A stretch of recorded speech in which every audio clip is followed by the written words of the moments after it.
On day 1, I spawned in as a baby cosmic Hydra inside a sacred Hydra temple. And in front of me were the ultimate power artifacts of the cosmos. These belong to you, son. It's time to fulfill your destiny. Destiny? What are you talking about? Suddenly, in a huge burst, 7 deadly gods had entered inside, all led by Zeus, the god of lightning. A new cosmic power has entered our world, and a Hydra shouldn't have it. It belongs to the gods. Within seconds, they smashed down and took the artifacts for themselves. No! My parents charged in to defend me, but Zeus's power alone was too much for them. Run, son! Within seconds, my parents were killed with a blast of lightning. No! You'll pay for this! Zeus's head snapped towards me though, and I knew I had to go.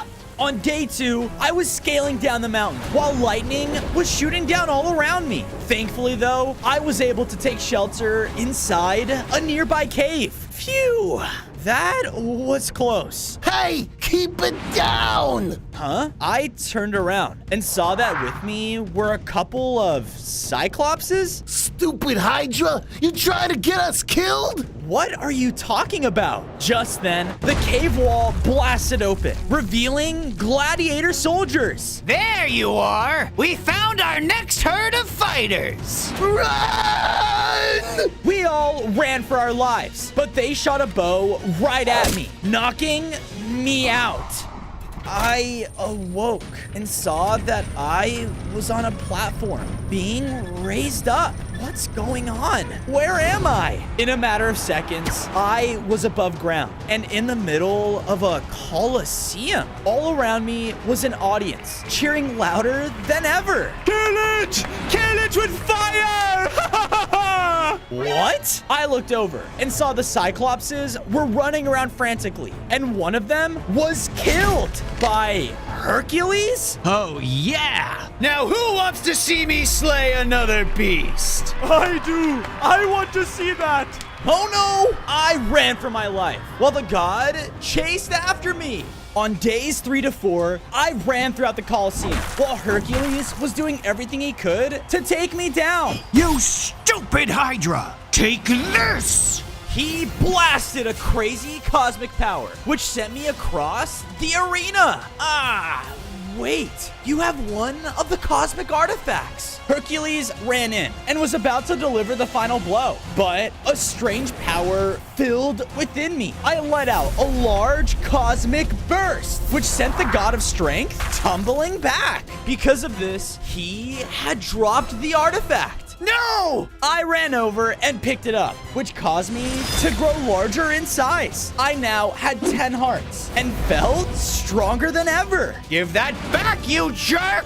He ran in right towards me, but with my new power, I slammed into him, taking down the god for good. Whoa. Boo! Everyone, kill it! They all pulled out their weaponry, but the other Cyclops ran over. You're the cosmic Hydra?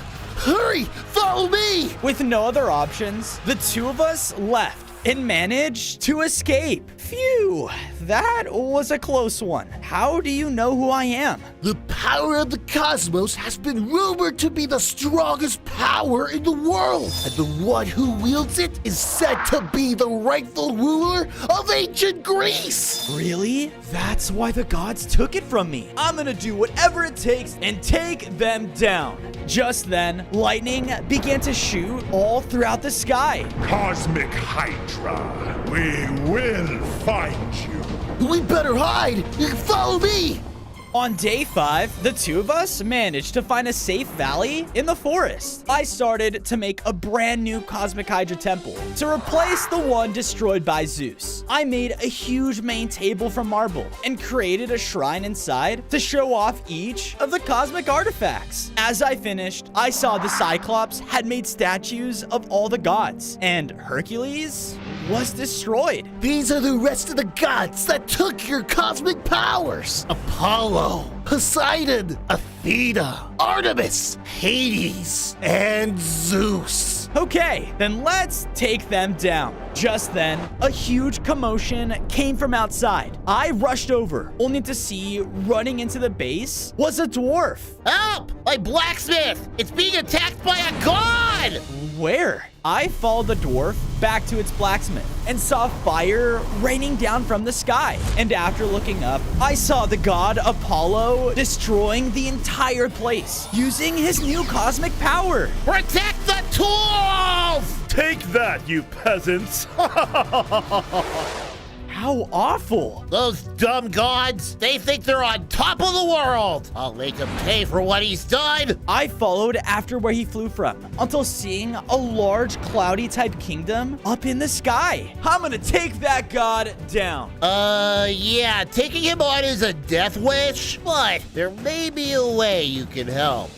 On day 6, I followed the dwarfs to a nearby beach, and there in front of us was a massive anvil. This is the Sacred Forge. He threw me over a blueprint. Use the forge to make this. With it, you'll be able to outsmart Apollo. Okay, deal. I made my way inside, but saw something was wrong. There was no fire or lava to light the forge. Come on! Just then, a ghostly blacksmith came out from a nearby wall. Boom! Ah!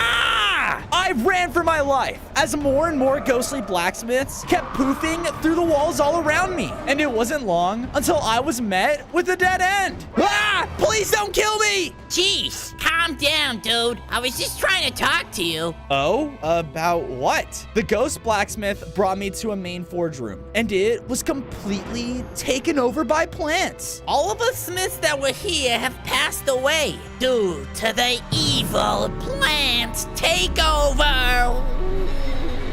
Evil plant takeover? By what? Just then, a tiny, cute little plant ran through the room. Wah, wah, wah, wah. By that! You cannot be serious. Okay, if taking down that plant will let me use this forge, then that's what I'm gonna do. On day 7, I chased after the tiny plant. Wah, wah, wah, wah, wah, wah, wah, wah. Get back here! It wasn't long until we made it into an opening with nothing but greenery everywhere. All right, I don't know how you took this forge down, but it stops now. Blah, blah, blah. The plant was very angry, and in a matter of seconds, it mutated into a giant, monstrous form. Oh, now that makes sense. It immediately began to shoot out deadly poison my way, and even shot out roots, trying to pull me into the ground. Ah! Knock it off! I tried my best to fight back against it, but it was just pointless. Nothing I did was working. No! Just then, one of the ghosts appeared through one of the walls. Its roots. Attack the roots. I looked over and saw beneath the plants were its roots all along the ground. Bingo! I ran over, and with a blast of my cosmic powers, I completely destroyed the plant, which caused all of its weeds to disappear. Because of this, the entire forge began to ignite and was turned back on. Awesome! I went back over to the main forge and entered the blueprints inside. In a matter of seconds, I had made Cupid's bow? How is this supposed to stop Apollo? HYDRA! His #1 weakness is love. It will work. Okay. On day 8, we made it back to Apollo's cloud home. Once we made it up the steps, we saw that on it was a large party. He was looking over it all, playing music. Remember the plan, kid. Right. We snuck our way through the party to get to a good vantage point. Okay, I only have one shot at this. Everything was going smoothly until... HYDRA! Oh no! Everyone at his party then went alert and began to panic. He looked over and my cover was blown. The Cosmic Hydra! Get over here! Apollo charged at me instantly, but I took my one shot. Because of this, he had fallen in love with me? My. Have I ever told you how pretty your 6 eyes were? Okay. Look, can I have the cosmic artifact you stole from me, please? Without hesitation, Apollo threw it out and gave it up. All right. I picked it up which caused me to upgrade again. I now had 15 hearts and had fiery powers that felt connected to the sun. Oh, yeah! What the? How did you? I guess the love effects are only temporary. He charged in towards me, but with my new upgrade, he didn't stand a chance. With one more attack, the god of the sun was down. Haha! Take that! I left the cloud castle and was making my way back home. But just as I made it back to the ground, Zeus himself bolted onto it. What a disappointment. In one hit, he destroyed the entire thing. That Hydra will not rule Greece. He will regret ever standing up against the gods.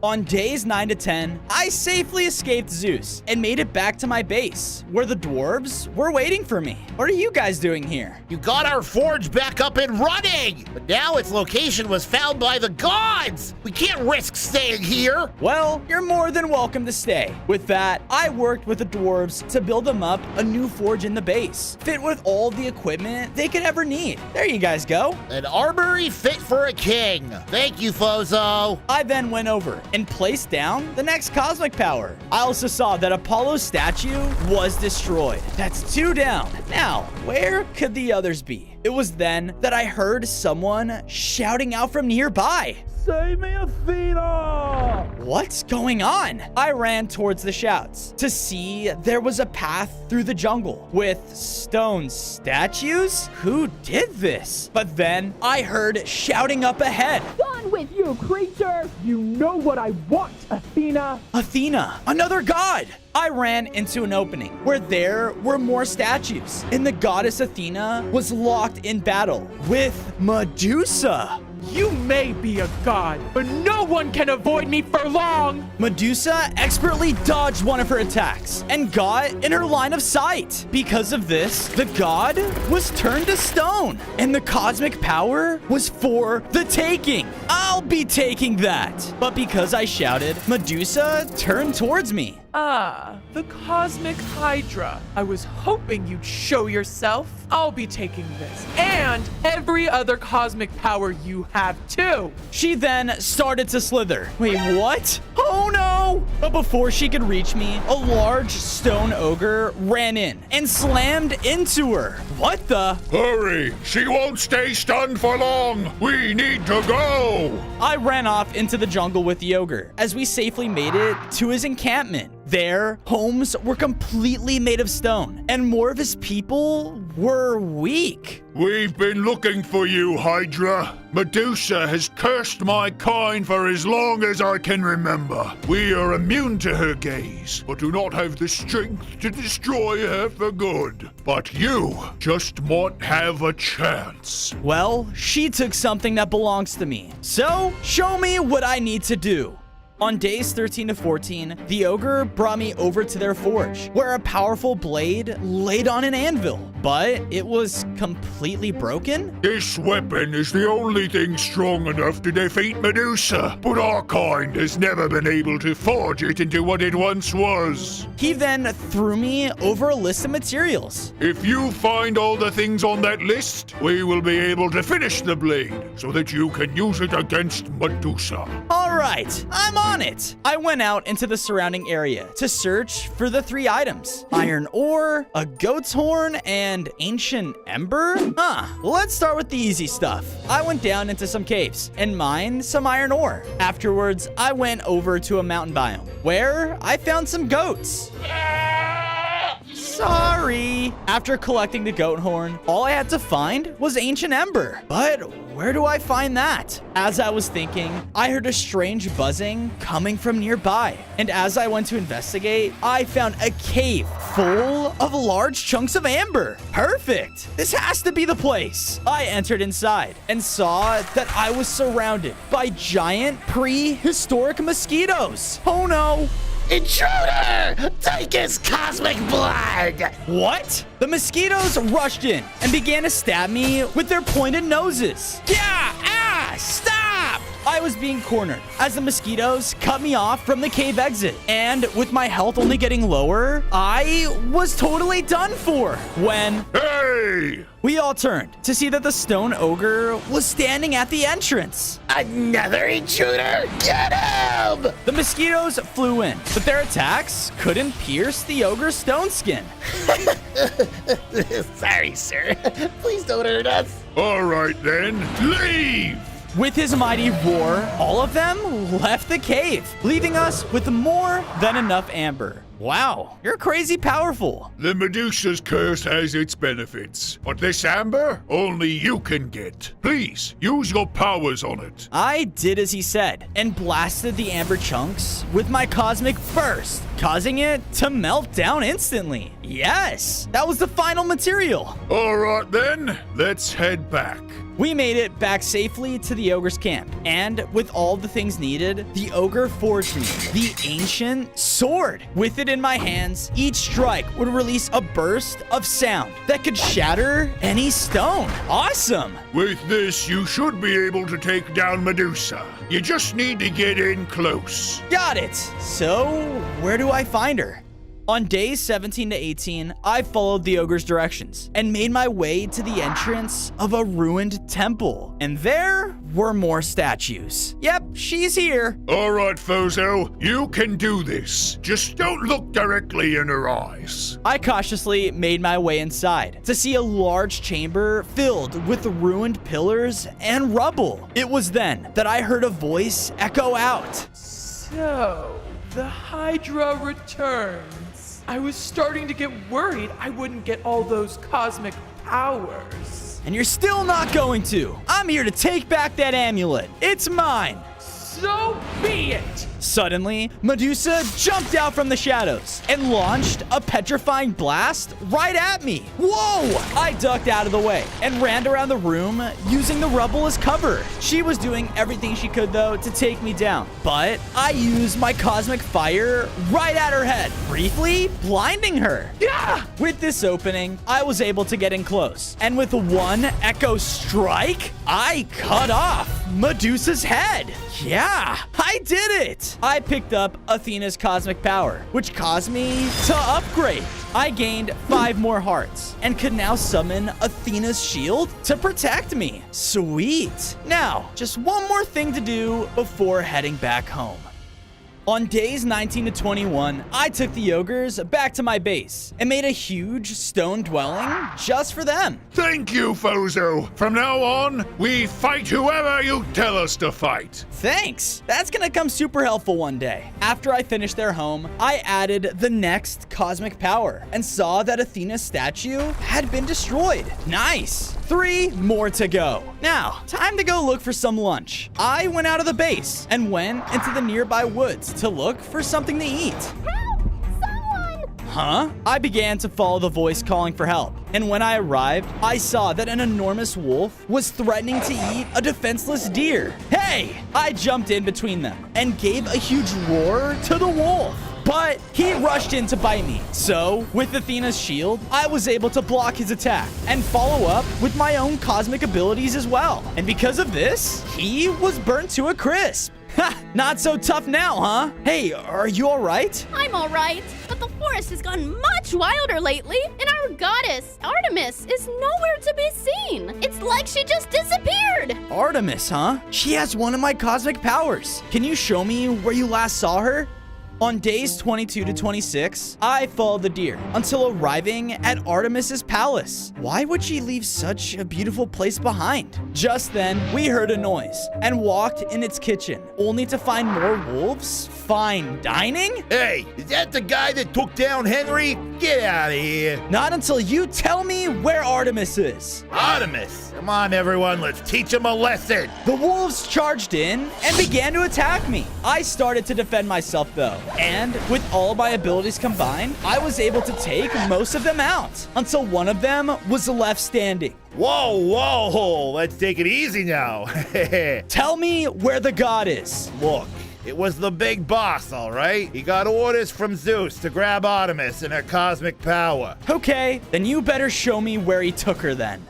On days 27 to 29, I followed the wolf's directions, only to find a large, deadly maze. All right, time to charge in and find Artemis. I started to rush towards it, but as I did, I heard something click. Just then, a bunch of TNT started to explode all around me. Ah! The entire place is rigged? As I looked around, I saw that the TNT triggered a whole bunch of other traps. Arrows were flying from hidden dispensers, and explosions kept popping up everywhere. Oh no! I began to rush through all of the chaos, trying to avoid as many traps as I could. All the explosions, though, were causing the floor to give out.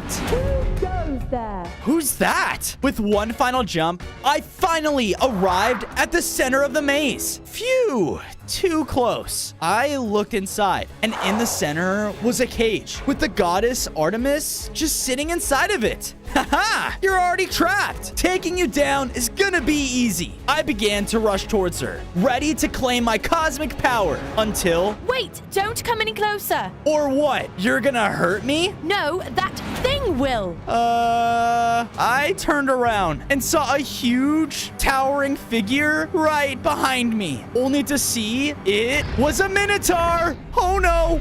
On days 30 to 32, the Minotaur began to charge at me with its huge horns. Whoa! I moved back and started to use my cosmic powers to keep him away. But being so huge, he was able to push through my attacks. As he was charging at me again, he even could break through Athena's shield. Yeah! You can't kill him, Hydra. My father blessed him with regeneration. Then what am I supposed to do? Let me out. I will help. Are you crazy? The Minotaur hit me again, which brought me down to 1 heart. What other choice do you have? All right, here goes nothing. He tried to charge in, but I managed to dodge it and use the opening to run to Artemis's cage. I broke her out with my sword and set her free. Here, take this. The goddess then threw me over her cosmic power. On days 33 to 35, I grabbed Artemis's cosmic power and began to feel its power surging through me. I grew even stronger and now had 25 hearts with ultra sharp claws. All right, time to end this. I charged at the Minotaur and began to claw him down. No! Zeus's gift was supposed to prevent this! With the one final slash, I was finally able to defeat him. Hydra, I can't thank you enough for rescuing me. I thought all my hope was lost. Why were you locked up? Aren't you one of the gods? I didn't want to follow my father Zeus. I believe that even monsters deserve to live in peace. And if you're going up against him, then you'll need all the help you can get. Just then, lightning began to shoot everywhere. The two of us went out to see Zeus lined up with the other remaining gods. Our numbers are shrinking to a HYDRA. In his frustration, he blasted a lightning bolt, striking the others. The next time I see either of you, I expect to see the HYDRA's body come empty-handed, and you'll answer to me. In a single bolt, all of them disappeared. He's crazy strong. How am I even supposed to stand a chance? On days 36 to 39, I returned back to base with Artemis. Since she was a goddess, I made sure to make a suitable home for her inside the base. And I made a tall treehouse, complete with all the needs of a huntress, like bows, arrows, and more. Not bad for a monster. Thank you. I'll make sure to train up everyone in the base so that they can have the best fighting chance. Awesome. Thanks. After I finished her new home, I added Artemis's cosmic power to the shrine. Once I did, her statue was destroyed as well. I hope she doesn't see that. I then went out and viewed the entire base as a whole. It was all coming together. But just then, the Cyclops came running up to me. Fozo! Something is happening in the ocean nearby! In Poseidon's domain! Really? He has one of the cosmic powers. Can you show me where? The two of us ran to the nearby shoreline, only to discover it had been slowly turning to ice? What happened here? As I said this, a beam of ice shot out from the water, trapping the Cyclops in a cage. Gah! It's so cold. hold. No! Then, coming from the water, was none other than Poseidon himself. On days 40 to 44, Poseidon floated closer, and up close, I could tell that his cosmic power was inside his trident. Finally, I get to meet the Cosmic Hydra, the beast who couldn't save his parents or his friend. With that, Poseidon teleported the ice cage away in a splash of water. Hey, bring him back! Why don't you come? Take him! He then dove underneath in a burst of speed. No! I chased after him and threw everything I could at him as he ran. But we were in his domain now, and he used the water to easily dodge my attacks. Ha! So much for the god-slaying Hydra. His words enraged me, causing me to swim in recklessly to take him down. But when I got close, I was blasted away. Yeah! My head. I looked around and noticed I was thrown all the way to a deserted island. No, I have to find him again. I won't let Poseidon get away with this. Don't you dare mention that name here! Huh? I turned around to see an octopus had swum up to me looking very angry. Whoa. Look, I'm sorry. I want to stop him. Oh, well then you and me got something in common. That guy's the worst! He thinks just because he's god of the seas that he can treat us aquatic animals like his toys! Wait, really? Well, I'll do whatever I can to put an end to him. Well, to find where he went, you're gonna have to find something first. Follow me. The octopus led me underwater to a coral trench. Whoa. At the other side of this trench lies the Siren's Conch. It's the only thing that will lead you to Poseidon's fortress. And that's where he's keeping my friend. All right, let's make this easy. I quickly went to swim over to the trench, but when I did, I accidentally touched some coral that shot up and exploded on me. Gah! What the? Oh, yeah, forgot about that part. I swam as fast as I could, trying to avoid the coral, but my large size made things extremely difficult. Yeah! Finally, I managed to reach the end and found the Siren's Conch. Yeah! Good job! Now blow into the conch and the path should reveal itself. I used the conch, which let out a loud horn that echoed through the ocean, and from it revealed a trail of bubbles. Nice! The octopus and I began to follow the trail until it led us to more open ocean. Oh, come on! But as I said this, the Siren Conch activated again, and the illusion faded, which revealed Poseidon's castle. On days 48 to 52, we were about to swim closer when I noticed that the gates were heavily guarded by terrifying ice golems. Stupid creatures! Poseidon makes them with his trident to do all his dirty work. Well, how do we get in without getting noticed? Hold on, let me try something. But as he did this, my form changed into an octopus. Whoa! How did you do that? Us octopuses are masters at camouflage. Now, come on, just act natural. The two of us approached the guards, and they noticed us. Hello. We have come with a message for the King of the Seas. It's really important. It can't wait. The guards slowly looked at one another and then stepped aside. Thank you. Yeah, all hail the god of the seven seas. Dude, stop. Just keep swimming. We began to move around the castle, looking for any sign of Poseidon, when we came into a room with the Cyclops in his ice cage. Huh? Don't come any closer! Don't hurt me! No, it's okay. We're here to get you out of here. But before I could run to his cage, I was blasted back by a beam of ice. That broke my disguise. Yeah! Oh no. Cute disguise, Hydra. But once my men told me some wretched fish were coming to see me, I knew something was up. I'm not a fish. I'm an octopus! The octopus ran in to try and grab the god, but in one quick move, Poseidon killed him. No! Now, it's time to gain Zeus's favor. He then used his trident to summon a massive golem in the center of the room. Oh no, the golem slammed into the ground, causing a wave to hit me. Ah! I was fighting back with everything I could, but he just watched in amusement. Yes! Kill him! The golem was backing me into a corner, and with his powerful fists, was knocking me down to low health. I can't do it! He's too strong! Bozo! No! The Cyclops struck the sides of his cage, which caused Poseidon to fall off and drop the power. Because of this, the large golem froze in place. The cosmic power, it controls them. On days 57 to 59, I used the opening to run over and grab what was rightfully mine. And as I did, I began to upgrade. I gained 5 more hearts and can now shoot out powerful beams of ice and control the ice golem. I ordered it to run over and break the Cyclops out of his cage. Now, fight Poseidon! Oh no. The golem rushed in under my command to take down the god when a lightning bolt struck down in the room. You have failed me for the last time, Poseidon.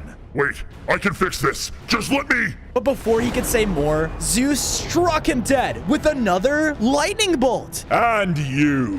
I have had enough of your games. I'll kill you myself. Zeus reached back to launch another bolt, but I used my new powers to create a wall that blocked him off. Hurry! Now's our chance! With that, my friend and I was able to return to the beach as fast as we could, safely away from Zeus. Phew, that was a close one. I'm definitely not ready to take Zeus on. But you will be soon! And thank you for saving me. Don't mention it. Now come on, let's get back home. On days 60 to 63, I made it back to my base with the Cyclops. We took the time to build up our octopus friend his very own memorial. Thank you for helping me. You fought with honor. This then gave me an idea, and I used Poseidon's staff to summon multiple golems to guard the perimeter of our base. There, now everyone could feel extra safe. With that, I went over to the god statue and saw that Poseidon's was destroyed. All right, just one more, and then I'm coming for you, Zeus. But just then, an earthquake started to shake the entire base. To arms, men! What's happening? I ran out and saw a horde of zombie piglins, wither skeletons, and other underworld mobs were trying to attack us. And all of them were coming from a giant underworld rift. What the? All of my friends in the base were trying to fight back, but the horde was endless. I rushed in though and used Poseidon's trident to shoot huge beams of ice, which was able to clear a way to the rift. Fozo, this is for sure Hades' doing. You must go to the underworld and stop him to close the rift. On days 64 to 68, I quickly followed her instructions and began to run inside. But when I got to the edge, it was much deeper than I expected. Whoa! Okay, maybe this isn't the best idea. But because of my hesitation, a group of pigmen came up behind and shoved me inside. Ah! I fell until falling down into the underworld. Oh no! Thankfully though, I was able to use Athena's shield beneath me, which allowed me to take the fall. Ah, that was close. I then looked up to see my surroundings and noticed that a group of the underworld army was marching in my direction. Oh no. Psst, over here. I looked over and saw a small 3-headed dog was trying to get my attention. Come with me if you want to live. With no other choice, I ran after the dog and avoided the underworld patrol. Phew. Thanks, little guy, but why did you help me? You're the cosmic HYDRA, right? Well, Hades has been a real stinker lately and won't give me any food because he's so focused on killing you. So I'm taking you to him myself. You mean you'll lead me right to him? Oh no! You've captured me! I was powerless compared to you! That's right. Now come with me, prisoner. The small puppy then started to lead me away towards Hades.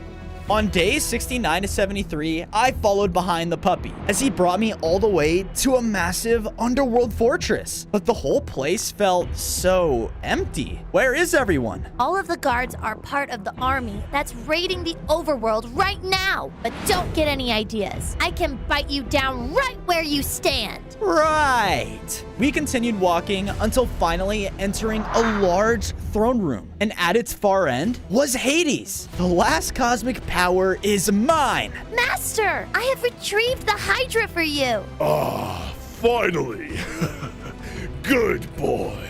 More like, let me right to you. Let's end this. But before I rushed in, Hades threw a bone at the small dog. Now heat up. It's time to teach this monster a lesson. Huh? Suddenly, as the dog ate the bone, it instantly grew in both size and strength into a full-on Cerberus? Now, punch! With his command, Cerberus came charging right at me. Oh no! I ran back out of the way we came, trying to avoid the powerful bites of the dog. We began to cross a tall bridge, but when we were halfway across, oh no, the bridge collapsed underneath us. Ah!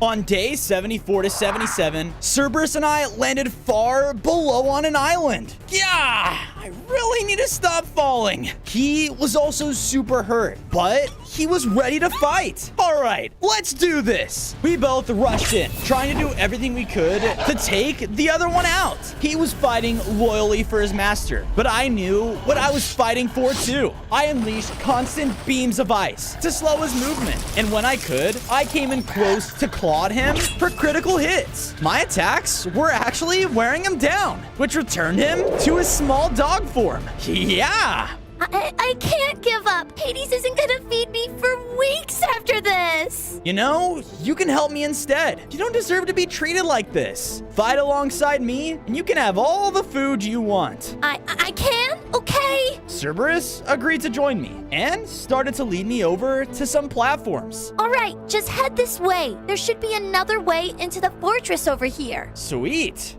On days 78 to 80, Cerberus and I made our way back towards the fortress. But before I could make the first jump, a fiery blast exploded in front of us. Yeah! We looked up to see that Hades was watching from above. What do you think you're doing? The Hydra will give me all the food I want, so I'm helping him take you down. So be it. With that, Hades began to unleash fiery blasts at us from above. We gotta get closer. We began to jump up the platforms, going as fast as we could to dodge his attacks. I finally made it back onto the fortress, but Hades suddenly appeared behind me. Enough playing around. He began to transform and became much more powerful. Oh no, he slashed down at us. And out of instinct, I summoned Athena's shield to block his attack. I got hit and knocked Cerberus off of the edge. No! While I was distracted, Hades slashed into me again, taking me down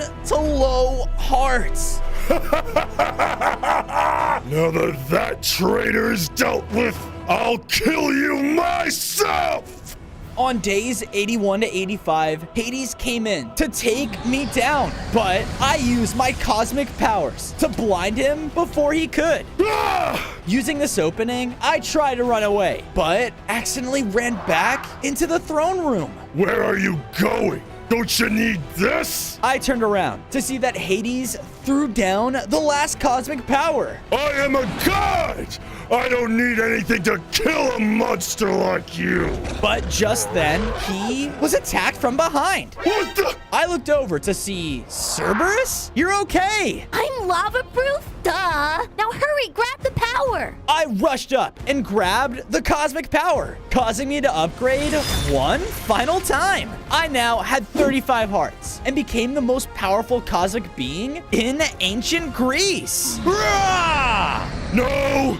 No! Hades came to try and strike me down, but with my new powers, I summoned a storm of cosmic meteors to rain down and take down the god for good.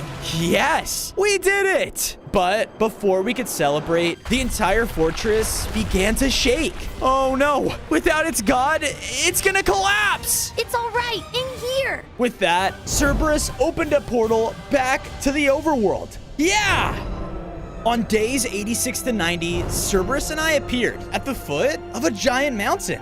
Where are we? Oh, this is Mount Olympus. Isn't that where you're from? What? No, this is where the gods are from. As I said this, we saw soldiers of the gods' army marching by and heading up to the mountain. What are they up to? I snuck behind them and made it to the top of Mount Olympus. And there, appearing before all of his soldiers, was Zeus. My brothers or sisters have either failed or turned against me.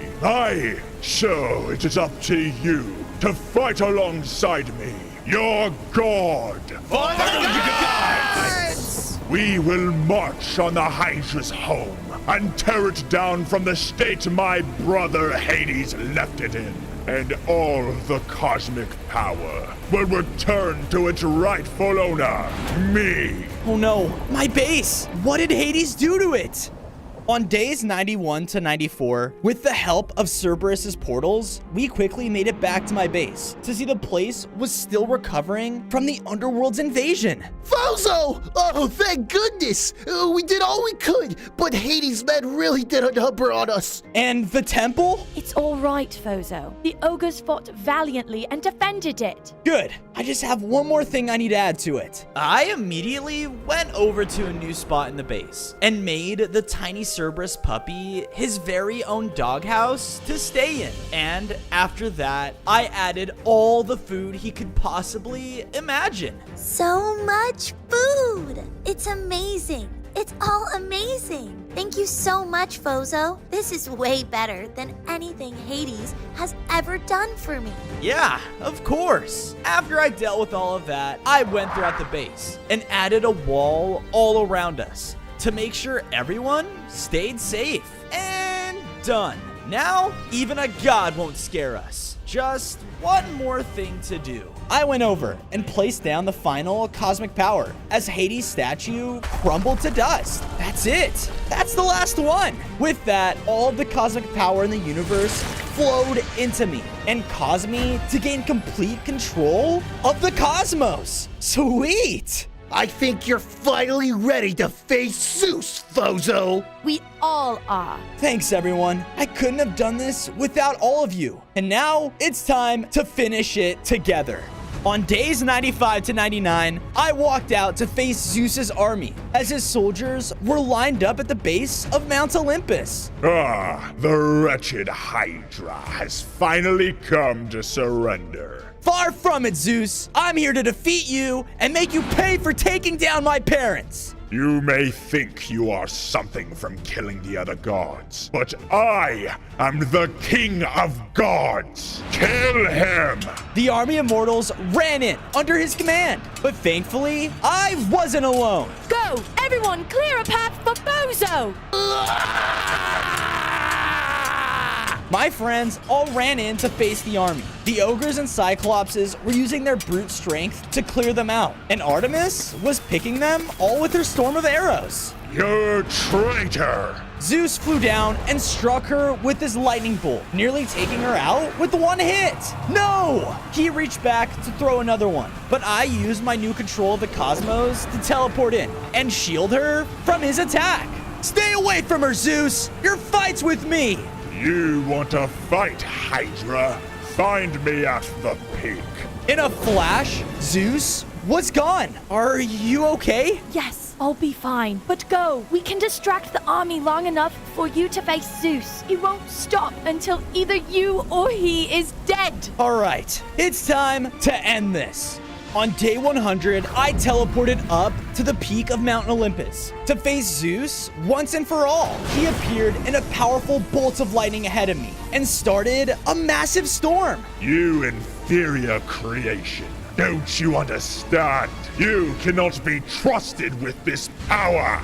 And you do? The gods wanted nothing to do with the people and creatures of this world. You would have destroyed everything for power. Us gods were made to rule.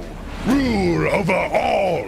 Zeus started to barrage me with rapid lightning attacks to take me out as quickly as possible. I teleported around though to dodge them, but he just kept coming. I fought back with everything I had, trying to burn, slash, and blast him down. I even flew in close for another round of attacks, but as I did, he let out a pulse of electricity that knocked me back and knocked all the cosmic powers out of me. Yeah!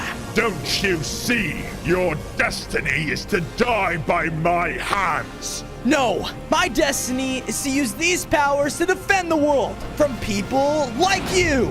Zeus rushed in to finish me off, but I grabbed all the cosmic powers at once and hit him head on with my cosmic meteors. No!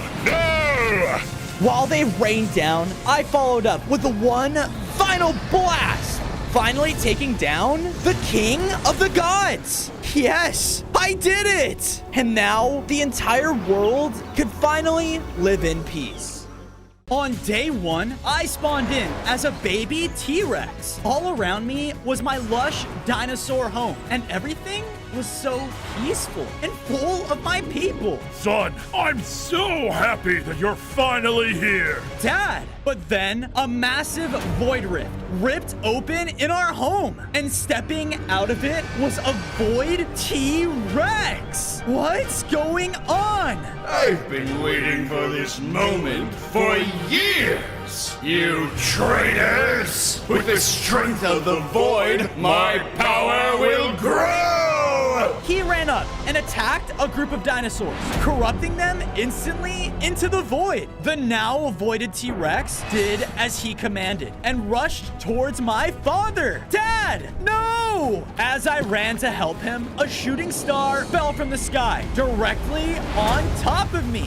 From its impact, the star's cosmic power infused within me, causing me to transform into a cosmic baby dinosaur. What just happened to me? I had a sense to look up, making me see 5 other shooting stars falling down to other parts of the world. The cosmic universe chose him? No! Impossible! A car rushed straight towards me, but my father ran up and slammed him back. Leave my son alone! Bozo, you must leave now! He cut off my father with an attack, corrupting him too. No! Dad! On day 2, I was on the run from the horde of void dinosaurs, but felt so weird. I then found myself on the edge of a deep chasm. Whoa! There was nothing but darkness below. But far behind me came charging in my people. Oh no! Jump, little one!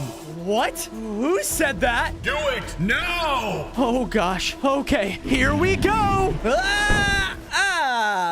What? Under my feet was a cosmic platform. Did I make this? I started to jump across the chasm with my amazing new platform ability as the void dinos shot at me with void energy. Whoa! With one final jump, I made it to the other side. I then watched as a car approached the other edge. All of your stupid people are mine now. Even your father.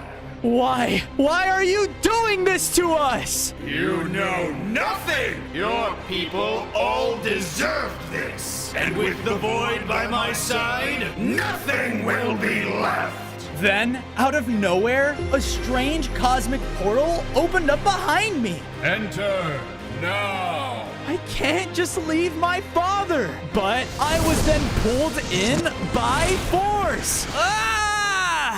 Where am I? The ancient corridor was filled with cosmic energy, and floating at its center was a shadowy, hooded figure. We have very little time, Fozo. It takes immense energy to hold us in this realm. I am the cosmic essence, pulled together by the universe itself. And it seems like the galaxy has chosen you. Me? Why? Just then, large amounts of cosmic and void energy started to spread throughout the room. The reason is still unclear, but you must know a war is brewing between these two forces, cosmic and void. Akar is the world's largest concern. His rage with the void combined, it's unmatched. Okay, but why? Why is Akar doing all of this? He's a dinosaur like me. The cosmic entity then fell to the ground as the cracks worsened. That is still unknown, but you are here to help stop him and maintain balance balance with the void. I looked back, and the portal I came through started to flicker. We are out of time. Go and find the cosmic crystals! Suddenly, I was back in the overworld, but somewhere I didn't recognize. There was an orange glow far off in the distance, and it looked like it was out in a meteor crash site. I saw that there in the crater was an orange crystal. Wait, can that be a cosmic crystal? But then I noticed a group of void cavemen that were running straight towards it. Oh no, the void has spread to them? I have to get the crystal. I ran into the crash site as all of the void cavemen started attacking the crystal. Hey, they all then turned their attention towards me. This was a mistake. Destroy cosmic! Uh-oh! The cavemen began chasing me around the crater, slashing void attacks straight at me. I gotta do something! Out of panic, I let out a large roar, sending the cavemen back. I took off through the opening and jumped towards the crystal. And as I touched it, I felt its cosmic energy infuse within me. I gained 5 more hearts, became a larger dinosaur, and now I could unleash a cosmic roar. In one powerful attack, I took out a whole group of them. Whoa, I can get even stronger? I wonder why the galaxy chose me. Orange cosmic energy then started to flow throughout me, causing the crystal to shoot out? Wait, get back here! I ran after it until it led me to another mountaintop that was floating, and spread around were 5 cosmic pillars. Whoa. On day 5, I made it up the island, while the orange crystal placed itself onto one of the pillars. It then became a floating planet. All right, so there's 4 more? Those must have been the stars I saw crashing down earlier. With that, I got to work building my very own dinosaur home. And done. Perfect. As soon as I finished, I saw a beam of cosmic energy shoot out from the center of my base. Good work on retrieving the first cosmic crystal, Fozo. It wasn't easy. The void, it's starting to take over everything. I want to help take it down, but only if I can save my family while I do it. Fozo, that might not be a possibility. We have to find a way. What is that? I looked back over and saw a boar running through my base, destroying everything. What the? The boar then started to rush towards me. Ah! Bad, Roger, bad. Sorry, you can get a little crazy sometimes. Even more since our home was taken. Did you say taken? By who? On day 6, the goblin brought me all the way to his tribal home. But there was corruption everywhere. Just like my home, void goblins and more void T-Rexes were all lined up, looking out as a car called out. Years ago, my own dinosaur people turned their backs on me. But now, look at my power! Day by day, the void will spread, and I will make sure nothing is left! He let out a powerful roar, causing void energy to shoot out into the sky. The dinosaurs turned their backs on him? But why? I know you useless goblins hold a special rule in this village. One that can bring me straight to the purple cosmic crystal. Now, where is it? A crystal? We can't let him get that rune. Well, you're in luck. Good old Rook and Roger happen to know exactly where that is. Can you take me there? Yeah, I can help you, but you'll owe both of us. He led me to an ancient cave nearby, and it had a long tunnel leading to the rune. The rune's right here, but in order to get it, you must overcome the Cave of Trials. On day 7, I heard the void creatures getting close. I guess we don't have a choice. Here we go. I ran in with Rook right behind me. The first obstacle was a massive spiked pit, and I instinctively jumped and made a cosmic platform to us to spring across. Hey, that was easy. Watch out! Suddenly, falling from the ceiling was a giant boulder. Ah! We ran down the tunnel with the boulder getting closer and closer until we made it. I ran up and grabbed the room as the boulder shattered. Yes! Phew, thank goodness. Who knows what a car would have done if he got it? As he said this, I looked past him and saw the horde of void creatures barreling through the cave. No, we're trapped. Hold on! Rook then threw his weapon across the room and hit a hidden switch on the wall, causing the cave ceiling to open. Secret exit! Come on! I used my cosmic platform to jump up and leap into the vertical tunnel as the 3 of us escaped the void horde. Man, that was a close one. Yeah, no kidding. You really do have some special powers, don't you? Yeah, you're telling me. I then pulled the rune out, and because of this, a pathway of light became visible. This has to lead to another crystal. On day 8, I left Rook and Roger and followed the glowing path into a hilly tundra biome. And there was another meteor crash site, but no crystal? Why did it bring me here? Suddenly, time itself seemed to shift rapidly as the sun and moon above started to frantically change. Okay, what is going on? Oh, yeah! The mad cackle was coming from a castle. I hurried over and entered, only to see a rabbit bouncing around the room. He was extremely fast and could also teleport around. Wait, is he using cosmic energy? Oh boy, did I find the jackpot! Some purple rock gave me powers unlike anything I've seen before! I'm on top of the world! Hey! Oh, are you shouting at me? I'll show you, you big-nosed freak!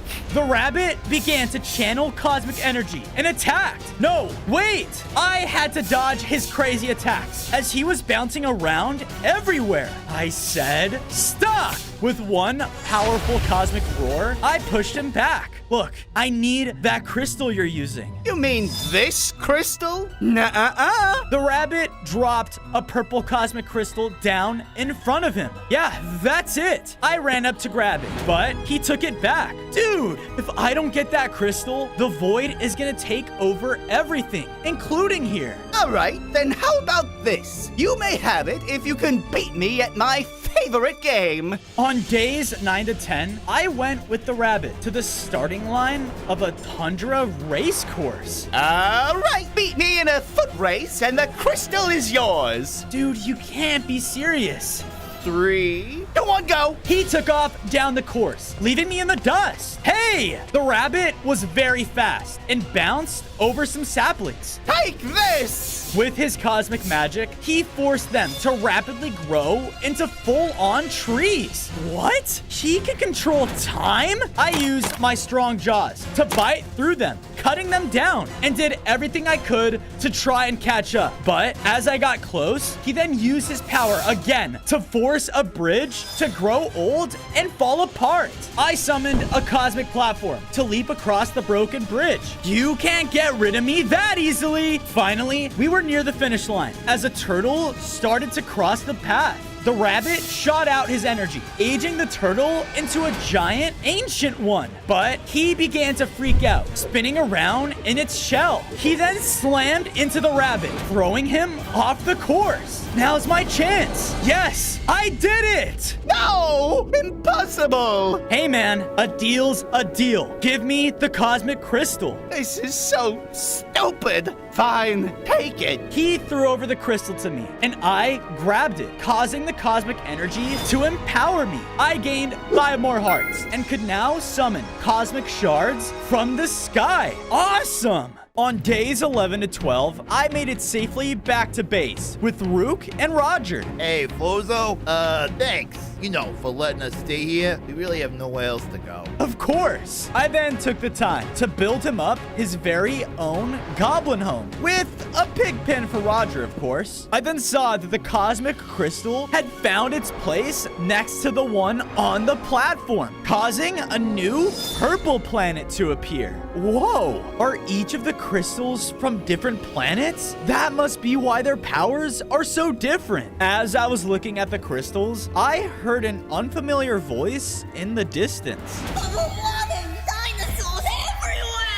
What is that? I followed the noises outside of the base until I reached an odd graveyard. There, laying in the dirt, was a fossil T-Rex head? Please help! What the? You're alive? How? To be honest, man, I have no idea. But when I came to, I had all of the rest of my pots. Then, a bunch of rascal plants came out and stole all of my bones. Wait, plants did this? Where? On days 13 to 14, I ran around the area, searching for the fossil's bones, when I came across a tiny plant with a bone in its mouth. Hey! I shot out my new Cosmic Shards attack, which spooked the plant so much that it dropped the bone. Okay, that fossil head said he lost 5 other pieces, but where? I kept searching around, finding another plant high up in a tree, and another one hiding in a pool of water. Give me that! Hey, get back here! I hurried after the 4th one as it ran into a clearing. Got it! Now, just one more to go. But all around me suddenly appeared more and more of the little plants. Then, out of nowhere, was a much larger one. Why have you come here? You guys are the one who stole my friend. The large plant started to shoot out plant life at me. Ah! What the heck? Leave us at once. I just want somewhere for my children to be safe. What are you talking about? The mother plant stopped fighting and motioned me to a hill as we looked out into a jungle far beyond. But something was wrong. The jungle was made out of sand? That is not natural. And in the center of it all was a familiar yellow glow. The next cosmic crystal. Our jungle home wasn't always like that. And now it's being ruled by a tyrant. It's all right. I will go and get your home back. But only if you give my T-Rex friend back his bones. On days 15 to 16, I headed into the sand jungle, walking past cacti and jungle trees. Hey, watch it! What's that? I crept closer to the noise and saw a group of lizards and cactus people were facing off over a pile of resources. This is our pile, and you know it! But we collected it! Both of the groups started to fight each other, but then a large crab appeared at the top of the pile. Silence! King Claw is waiting these resources for his sandy empire, and he will not wait another second. King Claw? As I said this, the crab looked over and noticed me. Hey, you, funky-looking dinosaur, you don't belong here. Uh-oh! I tried to turn around and run, but more crabs came out of the sand right in front of me. I was surrounded. I'm here for the cosmic crystal, okay? I need it.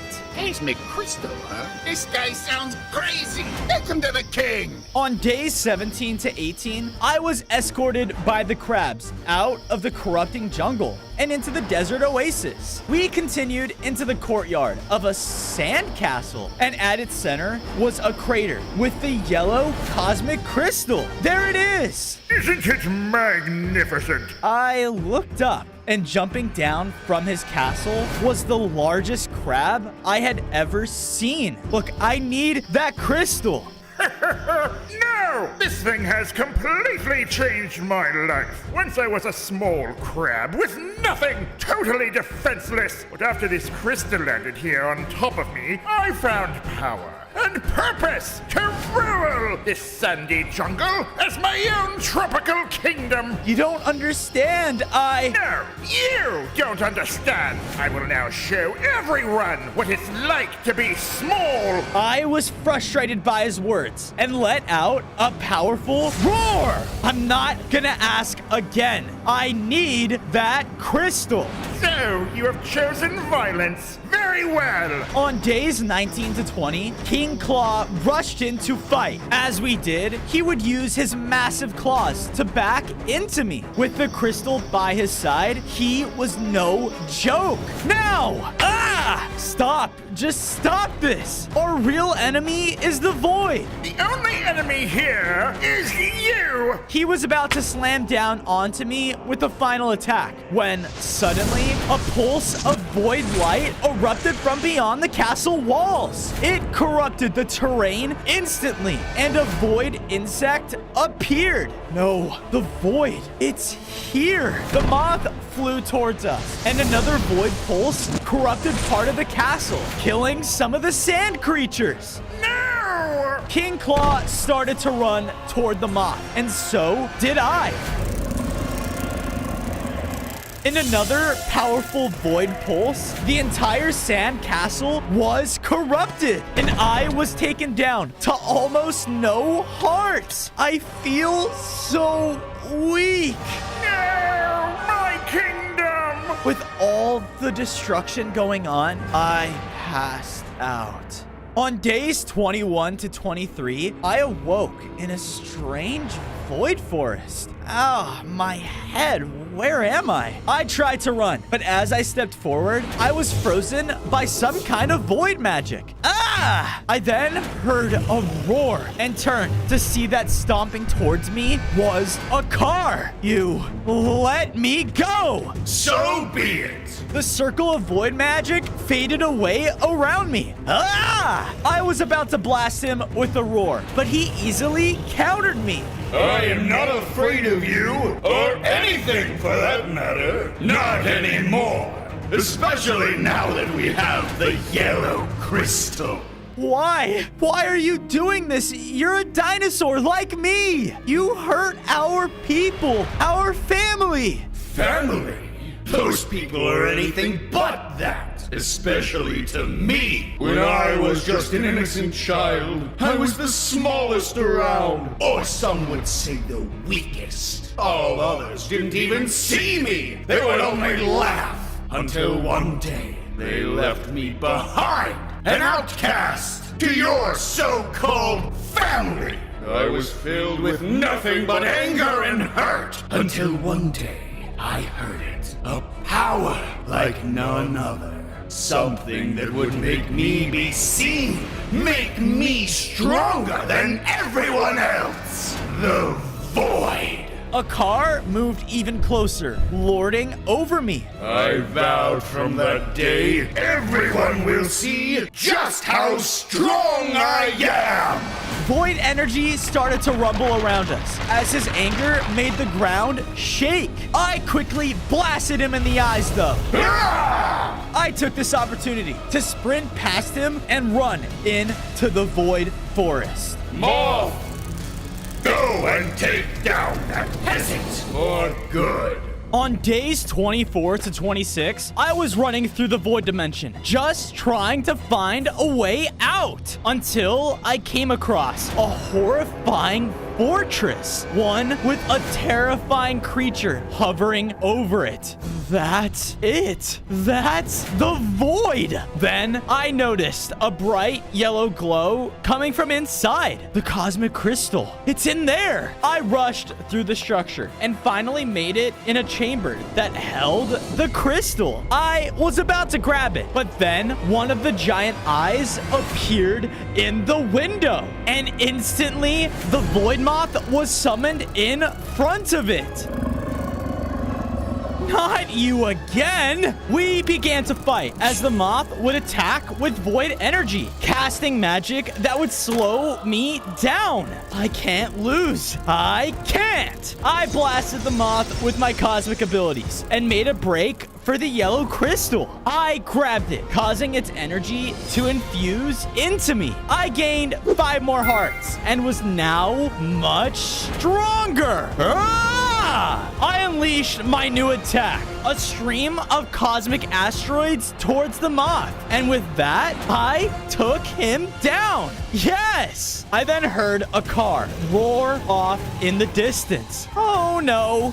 He knows I got the crystal. I gotta get out of here. The cosmic crystal suddenly rose up and started to fly around the room. In a huge blast, the crystal created a rift back to the overworld. That's my way out. Here goes nothing. On days 27 to 29, I walked out of the closing portal right into my base, looking up just in time to see that the crystal found its place on its own cosmic pillar. Whoa, a yellow planet? How many planets are there? Hey, dude! I noticed that the fossil T-Rex had gotten all of his bones back. Hey! Yeah, thanks to you, I sorted out my differences with those dumb plants, and they gave me back my body. Sweet! Well, let's get you a place to stay. I built him up his very own Jurassic graveyard in our base. Then I heard the sound of a creature approaching my home, and as I went to confront them, I saw a tiny crab? Wait, King Claw? Is that you? Yes,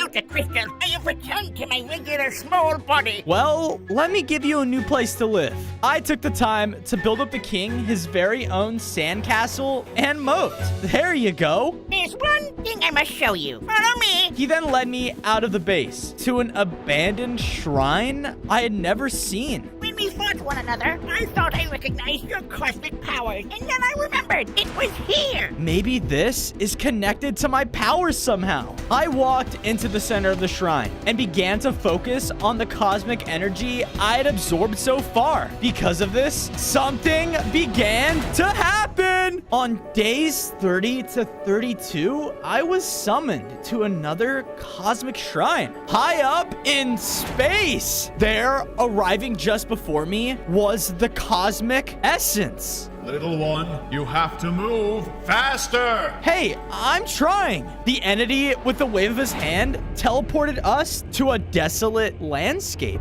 Look, I've seen this already. I know what the void can do. Just watch. I watched as a small fox wandered too close to the rift and was corrupted by it. You see, the void can be very tricky and deadly. It spreads to control its victims, but if they're corrupt for too long, the host dies. That's not good. Wait, is my family okay? The entity casted something towards me, causing me to see a vision of my people. Dad! They are fine for now, Fozo, but they grow weaker by the day. My vision came back to me as I was back at the shrine with the entity. You can save them and release them from the void's grasp, but only if you find the cosmic sanctuary. If you are able to rally all your people together, the sanctuary will reveal itself to you. Well, how am I supposed to do that? But before I can get an answer, I was teleported away from the cosmic shrine and was hurling towards the ground. Ah! Ow! I looked around and saw that I was just outside the gates of an intimidating void encampment. This looks like the vision the entity showed me. My father must be here. I started to investigate inside, noticing that all around this place had a lot of flames. What the? I peeked past a destroyed wall and saw a courtyard with all of the void T-Rexes. Stay alert. Someone else is here. I gotta stay quiet. I continued through the encampment, trying to look for what to do. I'm supposed to rally them all in one place, but that feels about impossible right now. That was when I noticed a tall tower where I could stand above the courtyard. If I call out to them, then I can get them all to surround me. I have to get up there. But as I made my plan, one of the nearest walls burst down to reveal my void corrupted father. Dad! I knew you would show your face here eventually. Please, Dad, listen to me. The void, it's corrupting you. The Void has done nothing but empower us. It has shown us the truth. With Akar's rule, the world will know not to resist. No, wait! He slashed towards me ruthlessly with his void-empowered abilities. I knew that I had no choice but to fight as our cosmic and void attacks clashed. My dad then struck me back with his attack, hurting me a lot. That tower, it's my only chance. Get back here! He tried to hurt me every chance he could, but I unleashed another attack as I summoned a cosmic wall to block him and jumped using my platforms until I reached the top of the tower. I let out the loudest cosmic roar I could muster. All of the void dinosaurs looked up towards me as I caught all of their attention. Now what? I rushed out of the outpost as the horde of void dinosaurs followed behind me. End him! I was running completely blind. That was until an orb of pure cosmic energy formed in front of me. I guess I gotta go that way. On days 39 to 41, I followed after the orb for what felt like forever until it led me to a hidden mountainside where it flew out and revealed the cosmic sanctuary. Whoa. The horde of void dinos and my father were not letting up though, as they continued to attack. I tried to dodge as I got closer and closer to the sanctuary doors, but there were just too many of them. Yeah! I was so low on hearts. I felt like I could barely move. Your fight against Akar will be your end. You should have embraced the Void, not turned to this. This void, it's going to destroy everything, Dad. You, my son, are a disgrace. Finish him. They were about to attack, but I was so angered by his words that it built up until I let out a large radial blast. It knocked all of them back, giving me an opening. Once inside the sanctuary, the room was full of energy, and there was an active circle of cosmic magic at its center. On days 42 to 44, I ran in the magic circle. There you are. No more running. I stood and waited for them to get closer and closer. Come get me. They all leapt in to attack, but I dodged out of the way as they moved into the magic circle, and something began to happen. Cosmic magic began to move around the room as the energy built until they were all purified. It worked. You freed us, son. We didn't have control over any of our actions. I didn't even have my own thoughts. Dad, it's okay. I understand. I'm just happy you guys are okay. But then I heard a voice shouting from outside the building. What was that? Me and my father ran outside of the sanctuary to see a skeletal dragon was flying overhead. It was breathing down cosmic flames and burning everything in sight. Hey! That dragon. I've seen it before. It recently attacked the Void Outpost, and it's made up of all cosmic energy. That's why there were cosmic flames. It must be connected to the next cosmic crystal. I must burn the world to defend myself. Defend itself? Wait, is the dragon the green cosmic crystal? The dragon flew away, using its cosmic wings to propel itself into the sky. No! How are we supposed to find it now? On days 45 to 47, I brought my dinosaur family all the way back to our base. Wow, Fozo, you've done so much. I'm so proud. Thanks, Dad. From there, I gladly went on to build all of the dinosaurs their homes, made specifically for them. They all seemed to be so happy to feel safe again. I wonder if I could bring them back from the void. Is there a way to do that to everyone else? First, I need to find that cosmic dragon. Did you say cosmic dragon? Yeah. Oh boy, I love dragons. I know everything about them. They love high mountaintops, you know, and I know where the nearest one is. Cool. Where? Where? Oh, come on, pal. Let me show ya. The two of us left and were traveling until we were stopped by a horrifying sight. The Void Fortress, it's now in the overworld, and it was spreading the void everywhere. No, it's here now. The void, it's taking over everything. Spread and consume! On days 48 to 52, I started to run towards the Void Fortress. Bozo, wait! I didn't listen and knew I had to stop this. The otherworldly creature was shooting out condensed void beams that would corrupt the landscape in an instant. A car! Stop!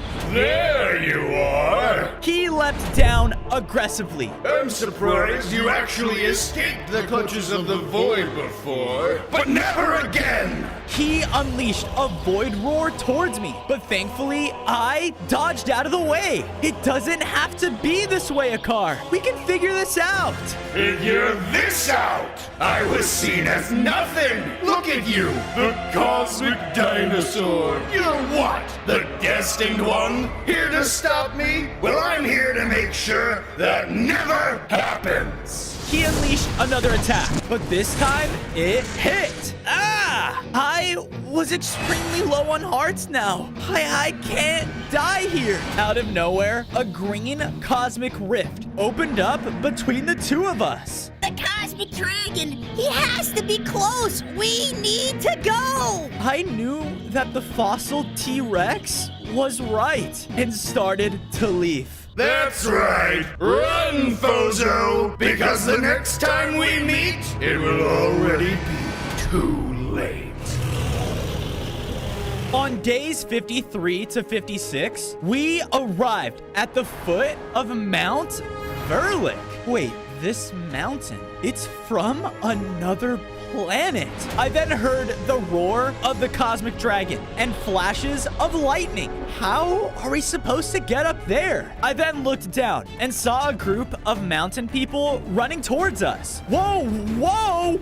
Our home! Our home has been taken, Cosmic Dinosaur! Thank goodness you're here! Look, I'm here to help. Can you lead me to the peak? Right this way! We followed behind the mountain people as they took us up the trail and through their rocky home. But it was all burning with green cosmic fire. That dragon, we have to get him to stop this. They finally led us over to a tall wall in their village and began punching it. Guys, what are you? Suddenly, the wall opened, only to reveal a path through and all the way up the mountain. Those who can prove their worth to Mount Verlick can see the peak for themselves. On days 57 to 59, the fossil T-Rex stayed behind with the mountain people as I started to scale the path in front of me. The platforms were dangerously far apart, and in some of the gaps, Mount Verlick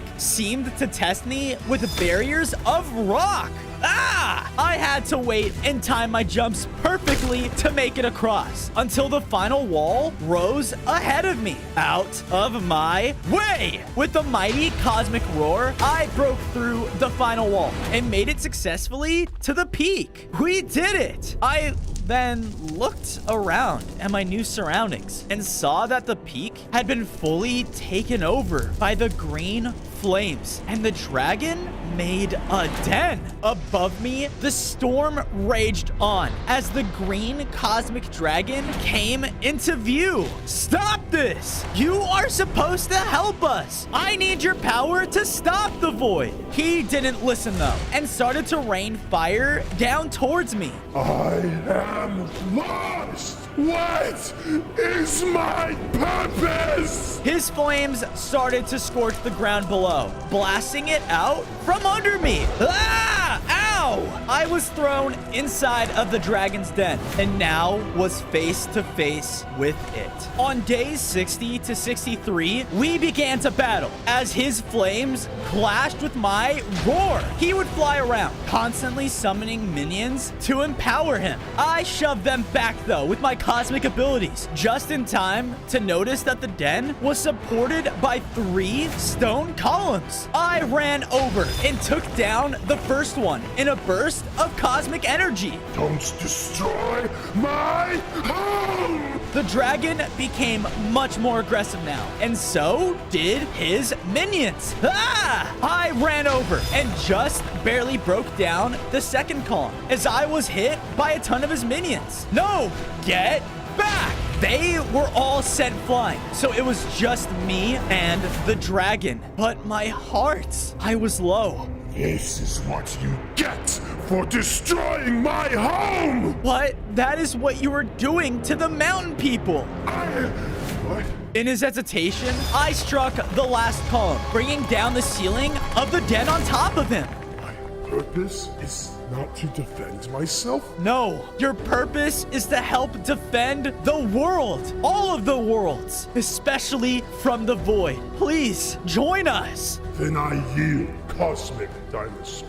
The dragon then transformed back into the green cosmic crystal. I grabbed it, and its energy infused into me. I gained 5 more hearts, and because of my immense cosmic power, I could cause the earth to quake around me. I did it! Yes! On days 64 to 68, I made sure the mountain people could rebuild their homes before the fossil T-Rex and I left. We were able to make it back to base and watched as the green crystal had placed itself with the others and summoned a blue planet. Sweet! 1 crystal left. I looked around my home, seeing all of my new friends and family happy. And there, apparating next to me, was the cosmic essence. Now this is what it looks like to use cosmic power for good. Job well done, Bozo.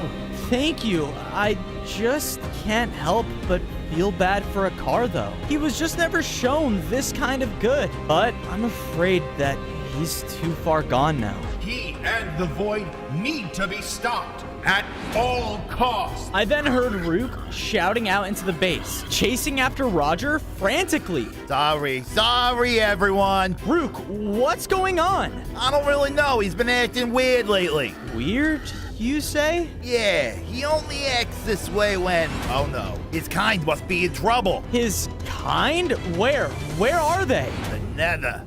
On days 69 to 73, Rook commanded Roger to dash forward as he created another portal in the base. Whoa! We all went through, appearing in the dimension. But as I looked around, everything was being corrupt. No, I knew the overworld was bad, but the Nether too? Roger sniffed the air and suddenly jerked Rook down a passageway. Whoa! I ran around the corner with them to see a group of nether boars slowly dying to void corruption. We have to do something. I ran to the nearest one and started to focus my cosmic energy, remembering how it purified my people. I cast my cosmic magic towards the hoglin, but it looked much weaker and it was no use. No! What's going on? Around the area, multiple void spores began to form. They're the reason the void is spreading here. I did everything I could. Even though my powers felt weakened, I was able to take out the void spores one by one until they were all destroyed. But the area still remained corrupted. The Nether's supposed to be shut off to other dimensions. That's why your cosmic powers are weak. Why is the void so strong here? Yeah? Uh-huh. Oh, really? What is Roger saying? Apparently, all the creatures of the Nether are looked over by their lord, but Roger's cousins say he's abandoned them, and they don't know why. What they do know is where his palace is. Really? All right. Who is this lord? They call him the Demon Lord.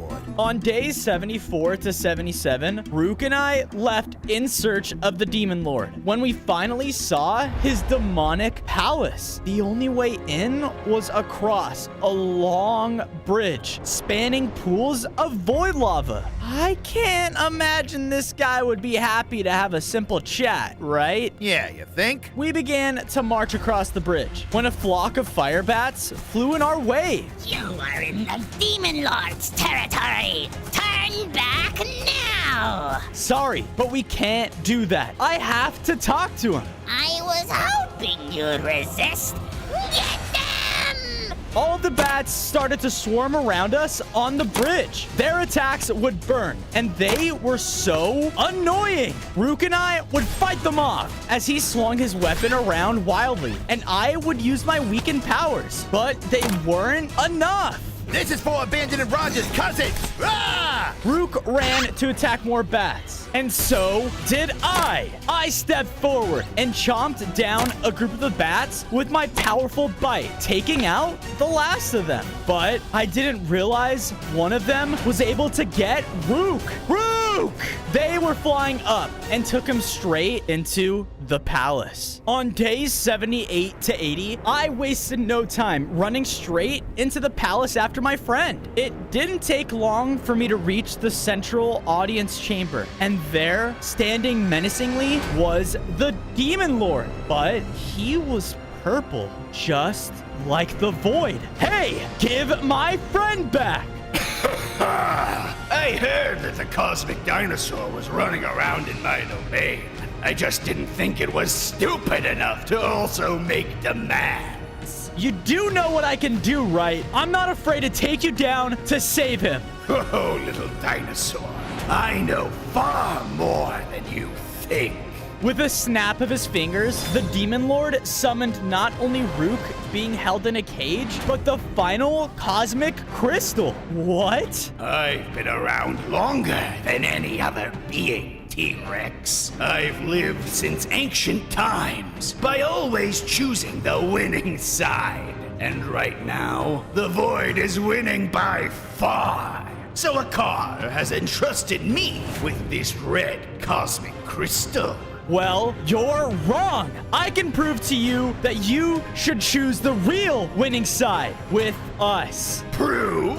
You cannot prove anything! In an instant, the Demon Lord teleported me to a different area of his castle. I was now in his dungeon battleground, and he reappeared, but this time much larger in size.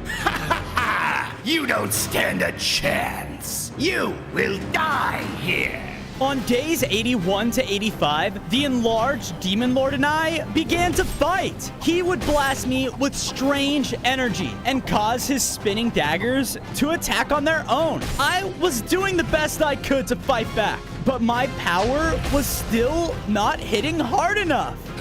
So this is the power of cosmic? Pathetic.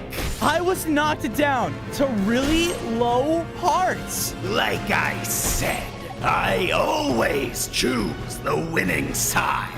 He was about to strike me down with one final hit, but that's when I remembered my journey, my friends, all of the people that are counting on me. Enough! With the most powerful cosmic roar I had ever released, I knocked him back across the room with the full force of my powers. What?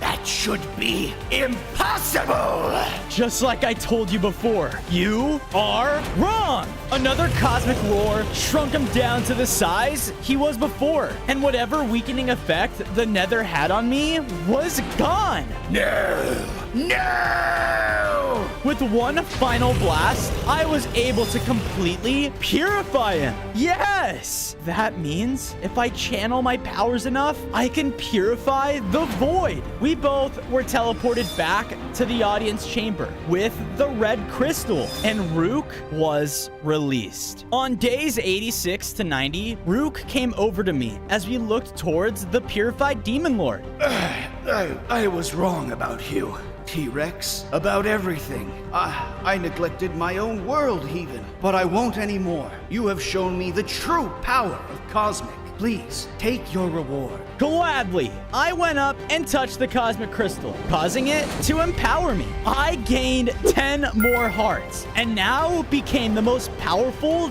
dinosaur ever. Good luck now, Cosmic Dinosaur. As Rook and I left the Demon's Palace, I noticed that the Void corruption faded from the Nether. Yes. Roger! Rook ran off as I quickly followed behind him. We were able to make our way back to Roger and the other boars. The Void, it's no longer corrupting them either. Thank goodness. What is he saying? He said that we are very thankful, Bozo. Of course. Now let's get back home. On days 91 to 94, we traveled back through Roger's portal, but all of it was destroyed. All of my friends and family were huddled around the cosmic pillars, the only place not touched by the void. Bozo! Dad! I started to run towards them, just as I saw the final cosmic crystal find its place on the last pillar. A red planet was summoned, and because of this, all of the pillars shot beams of cosmic light out into space. The cosmic essence then appeared, hovering above all of my people. Hurry, Bozo! Stand here! Everyone had cleared out from the center of my home as I ran over and stood in the pillars. Because of this, a beam of pure cosmic energy shot down onto me. The cosmic light empowered me, making me grow even stronger. I was now the strongest cosmic being. I looked around and the pulse of light purified my entire home to what it once was. But then a horrible feeling washed over me as a car and an army of void goblins were just outside of our home. I found you! Oh no! On days 95 to 99, a car and his army advanced into my base. I see you actually have your own little family again. Well, good thing I'm about to take it all away. All of the Void Army ran into attack. I didn't want to hurt them though, but there were so many of them. Everyone, round them up so Bozo can purify them. My father and I began to corner a group of the Void Army between the pillars in the base. Go on! Get in there! As we put them all in the center of the pillars, the cosmic essence teleported the rest in a bright flash. Now! Right! I focused all of my energy on another powerful cosmic roar, which purified all of the goblins at once. But a car. He escaped. Where is he? Don't let us slow you down, Bozo. Go and stop him. On day 100, I ran out and found a car at the foot of his void fortress. Give me more power! They have taken back my army! Stop this! You're far too late, Bozo. I'll show you! The void entity shot down a beam of pure void that struck a car, causing him to grow even stronger. Time to end this! We began to fight as his void powers were stronger than anything I had faced before. I used all of the skill that I learned on my journey, but it didn't feel like it was enough. His void roar was too strong, making me extremely low on hearts. Hakar, it doesn't have to be this way. You can stop this. To stop me, you're gonna have to kill me! Suddenly, a large flash of cosmic light burst out of nowhere, and the cosmic essence was floating in front of the giant void eye. In a single attack, the essence destroyed the void. What? No! I then used the opening to call down a massive cosmic star. It landed right on a car, defeating him. With him and the void gone, this world can finally be safe again. On day 1, I spawned inside a laboratory as a mecha wither. Around me were 6 other mechs, each representing a different mob. Whoa, we're all mechs? Awesome! But just then, Experiment 8 has gone terribly wrong! I looked over to see in the room, destroying everything, was a large, deadly mecha warden. You created me to be controlled? I am a warden, and once I kill you all, this world will be mine for the taking. Oh no! He wasted no time and began to blast his sonic boom all around, taking down anyone who stood in his way, even other mechs. I thought I was done for, but then, before I could get hit, a mysterious man took the hit for me. Yeah! It wasn't supposed to be like this, little one. I created you mechs to help the world, not destroy it. Please, stop this! With another blast, my creator was killed. killed! No! The warden was out of control, and I knew I had to run! On day 2, I ran for my life and managed to escape the overpowered mech. I have to make my creator proud, but how am I supposed to stop a warden? I was then interrupted by a group of pillager scavengers. Whoa, look at that! A robot! Bobby, looks like we found ourselves some free loot!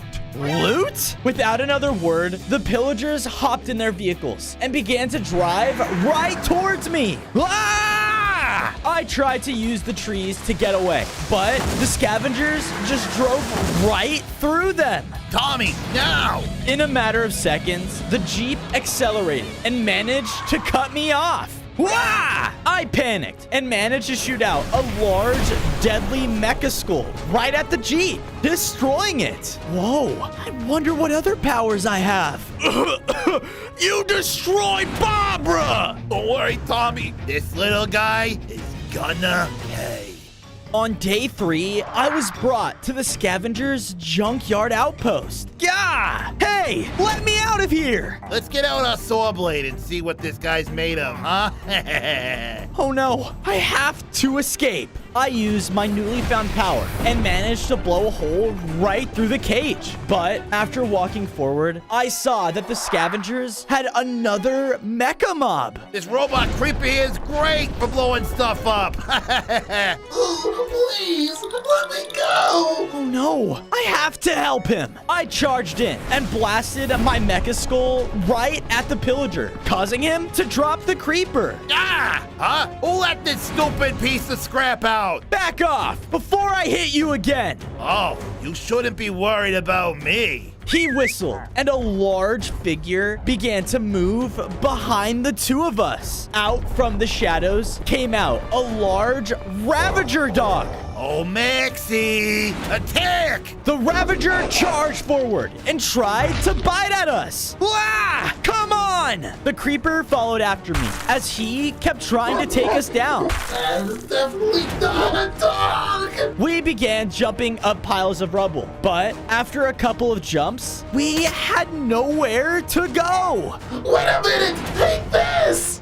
On day 4, my newfound friend threw me over a piece of his mecha body. And because of this, something began to happen. I upgraded into a larger mecha wither with creeper abilities infused into me. I had 5 more hearts and could blast out TNT explosions whenever I pleased. Whoa. The Ravager dog was about to reach us, but with my new power, I was able to blast at him, which sent him crying away in fear. Maxie! You stupid coward! Get back here!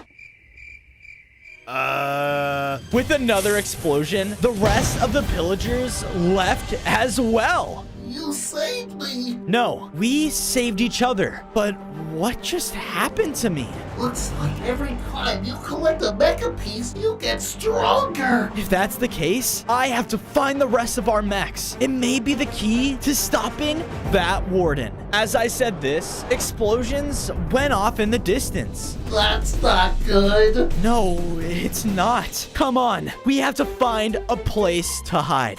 On day 5, the Mecha Creeper and I found a nice place to call home. I immediately went to work by building up the foundation of my new safe house. I made sure to theme it accordingly to who I was. And after enough work, I had finished. Perfect. I turned over to see that the Mecha Creeper made his own mecha home as well. Oh, by the way, call me Blast. Nice to meet you. As we finished building, another deadly explosion rang out from the sky, and from it landed a villager. My mechs! Oh, the horror!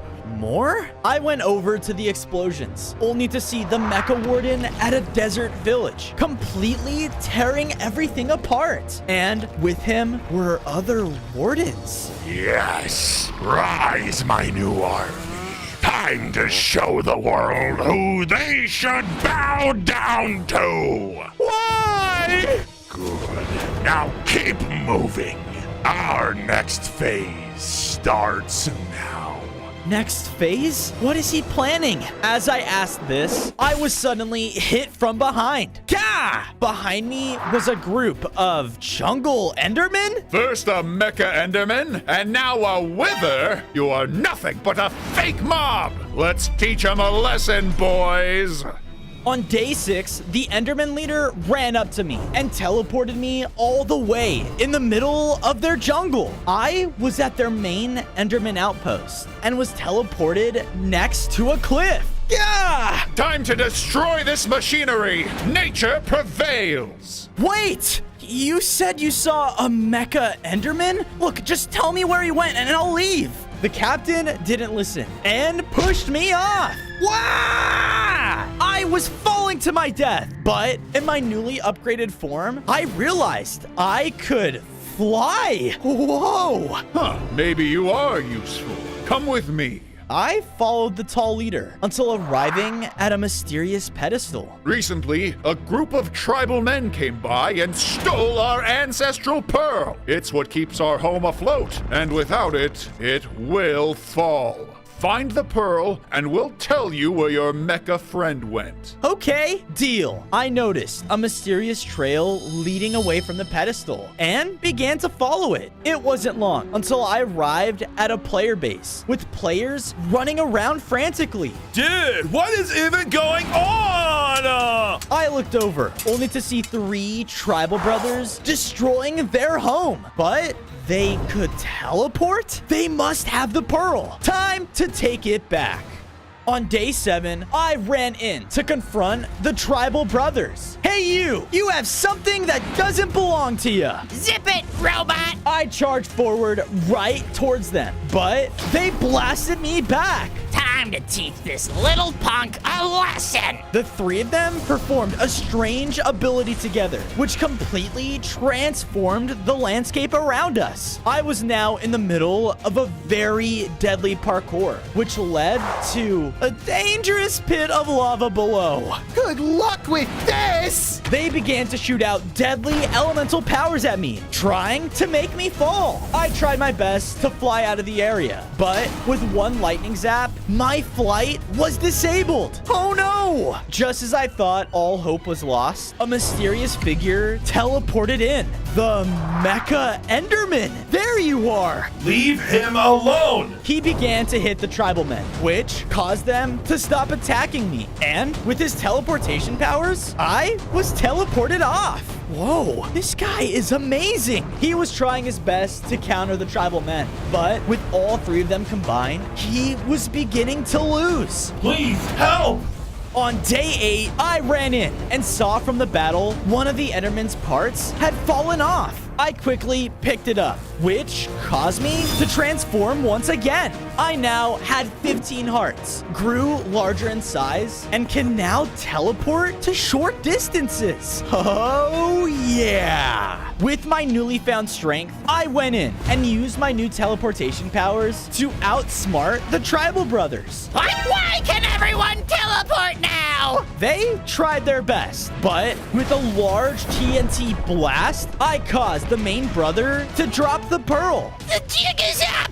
Each brother for themselves! Whoa, did you just become stronger and gain your ability? Yeah, I did. I quickly told the Enderman my plan to stop the Mecha Warden, and he was more than willing to join me. Awesome. With that, the 2 of us collected the pearl and made it back to the jungle Enderman. Whoa, you actually did it! And you found your robot friend. Yeah, here's your pearl. Hopefully, this proves to you that us mechs aren't useless. Our creator believed we can make a positive impact on this world, and we plan on making him proud.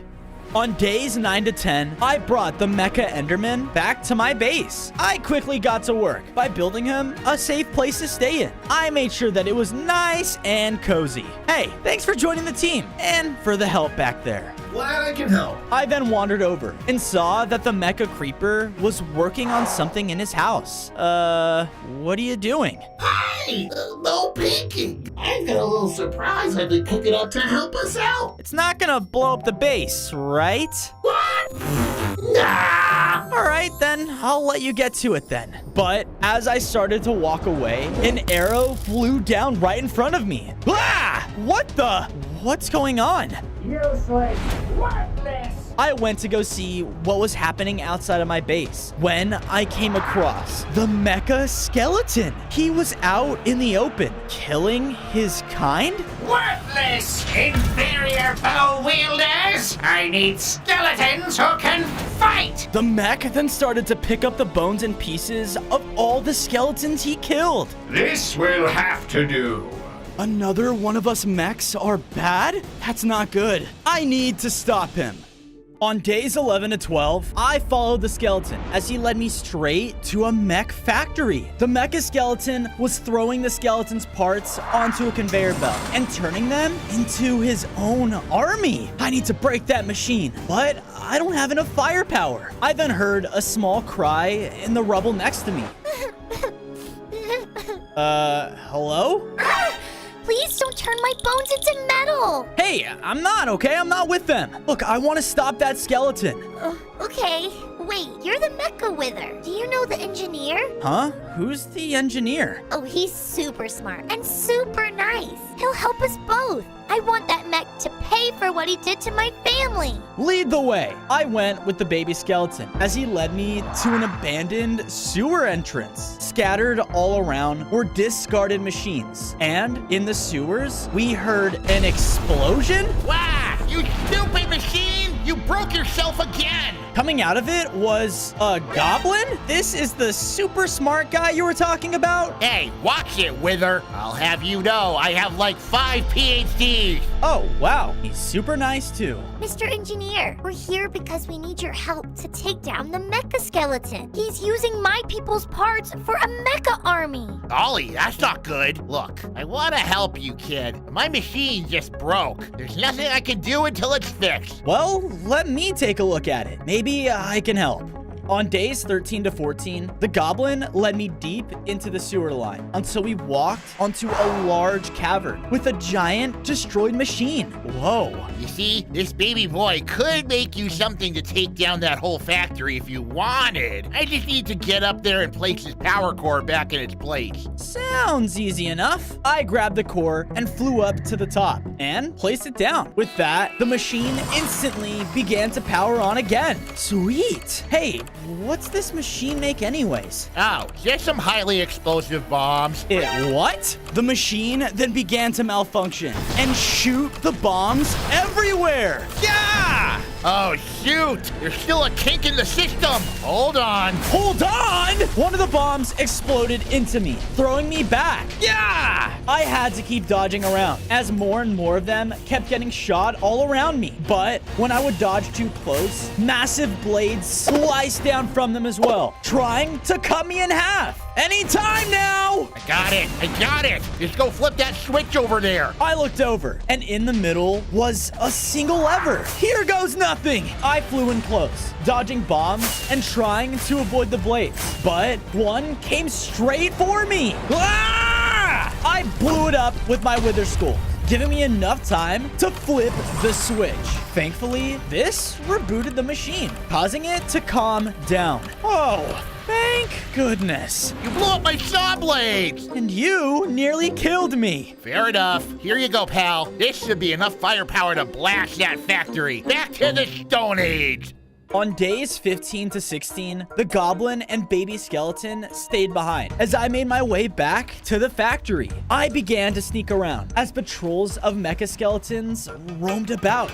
Must destroy rubble! No, you idiot! Destroy humans! Oh, yeah, right. I gotta put a stop to this. I looked up to where I saw the main power source of the factory. I bet if I destroy that, I stop whatever that skeleton is planning. I just gotta get closer. I made my way towards the center of the factory, dodging more of the mechs until I saw the mecha skeleton coming my way. Oh no, better hide. My creations will never be enough for the Mecha Warden. I need to cause as much havoc on the surface as I can. I will make him proud. Wait, he's working for the Mecha Warden? This is even worse than I thought. But as I said this, I heard a small voice behind me. Intruder! Must report to the general! The mech then ran off deeper into the factory. Hey, get back here! Thankfully, I was much faster and caught up to him in another room. Look, just stop. I don't want to hurt you. But in my rush, I didn't notice where he led me until it was too late. I knew you'd come eventually, Wither. The skeleton mech called over his army to surround me inside of the factory. I'm guessing we can't talk this out.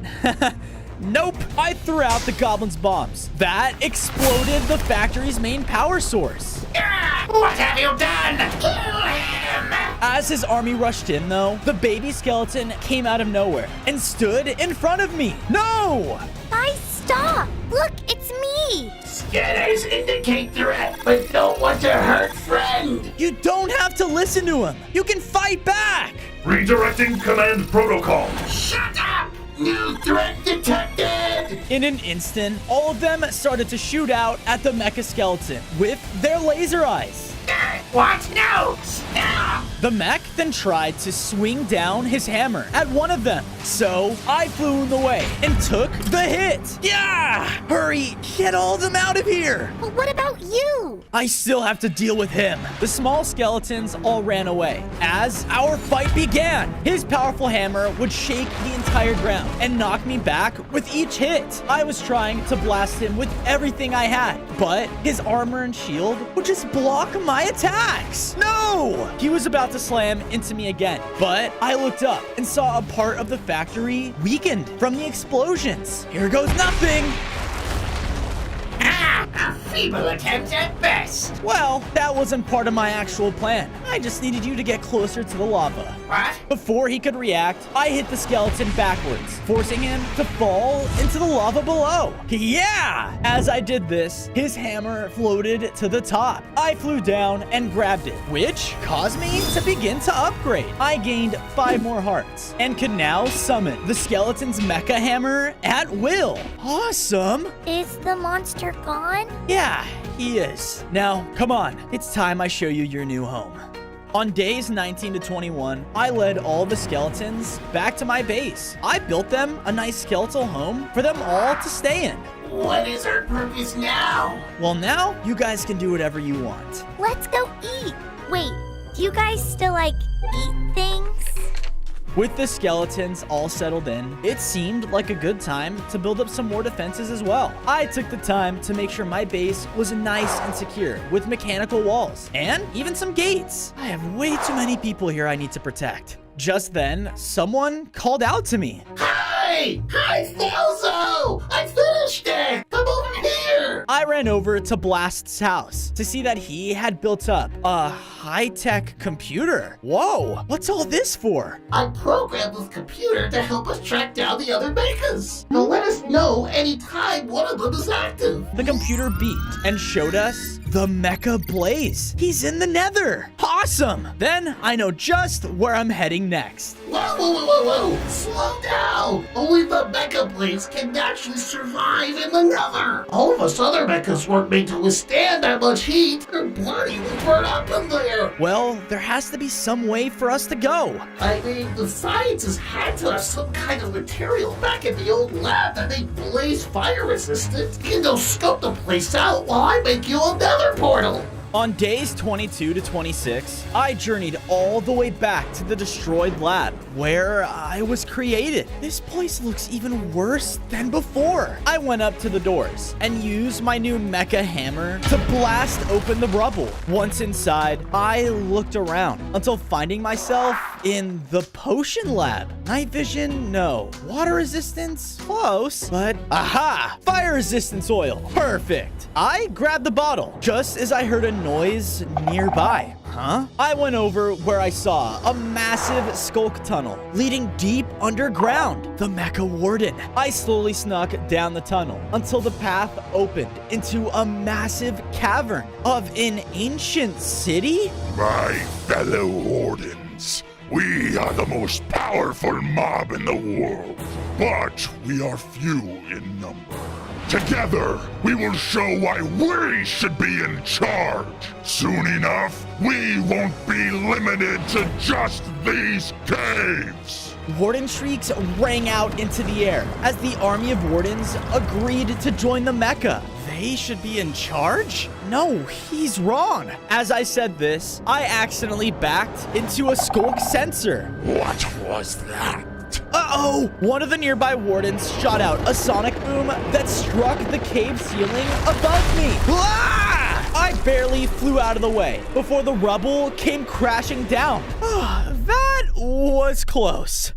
On days 27 to 29, I made it safely back to base, where my friends had built up a cool nether portal. You got the goods? Yep, right here. I used the oil to cover my body, making me resistant to fire. Oh, sweet. Here goes nothing. I flew into the portal, and once in the nether, I spawned right next to a nether fortress. Its winding hallways were all around me, like a maze. All right, where to go first? But suddenly, I heard the sounds of battle nearby. Stay back, you pile of bones! What the? I ran towards the noise, only to see that the mecha blaze had been cornered by wither skeletons. Take this! The blaze tried to shoot out a fire charge at them, but only a little flame came out. They continued their charge, and we're going to tear them apart. No! I flew in and shot out my wither skull, pushing them all back. Stop! Because of my words, the wither skeletons actually listened and backed away. Whoa, I have command over wither skeletons? Oh, thank goodness you're here, Wither! I came to escape the fate of the overworld, but found only worse things here. What do you mean? The blaze led me to an overlook, and there, in the distance, was a large magma golem. Just before those wither skeletons attacked me, I was set upon by that monstrosity. It took my mecha shields and left me nearly defenseless. Oh no. Well, why don't I make you a deal? If I can get back your shields, will you return to the overworld with me and fight back against the wardens? I'll do anything if I get my power back. On days 30 to 32, I made my way towards the magma golem and flew over a long bridge that was almost crumbling under its own weight. This area must be really fragile. I need to be careful. As I finally got close, I noticed that the golem looked powered off, and behind him was the Blaze's mecha shield. He's asleep. This should be easy. But as I flew over, the golem activated. Intruder! Not good! The golem jumped into action, trying to crush me with his bare fists every chance he got. I fired back with my mechanized weapons, but he was just far too strong. He slammed onto the ground again with his fists. And because of this, the ground started to break apart. That's right. I could use my surroundings to my advantage. I began to shoot my wither skulls at the floor below him, causing more and more of the pieces to fall apart. But then the golem shot out a glob of molten rock. That knocked me to the ground. Yeah! Hey, I think we got off on the wrong foot. Look, I just need... You die! The golem was about to end me with one final slam, but we both heard the ground crack. Huh? I looked behind him to see that the wither skeletons from before had come to help. They broke some of the blocks on the platform, which caused the entire floor to fall into the lava below. All right, that might not kill him, but it'll give us enough time to grab what we came for, the shield. On days 33 to 35, I grabbed the Mecha Blaze's shield, which caused me to upgrade. I gained 5 more hearts, and blaze rods appeared floating around my body. Whoa! This allowed me to spew out flame attacks, just like the blaze. Sick! The wither skeletons then all came marching up to me. Hey guys, I would have been a goner without your help. Okay then, let's get going. I went back to the fortress to meet up with the Mecha Blaze. Look at you! You got my shield back! But, you got any parts to spare? Of course. I wasn't gonna leave you out of this. I shared the Mecha part with the Blaze, allowing him to upgrade back to his normal self as well. Woohoo! I feel as good as new! Thank you, Wither. I will gladly join your fight against the Wardens. Yes, we're gonna need your help. I still don't get why he hated them so much. Right? He acted like he always knew something we didn't. Yeah, well, we'll deal with that later. Let's get you someplace safe.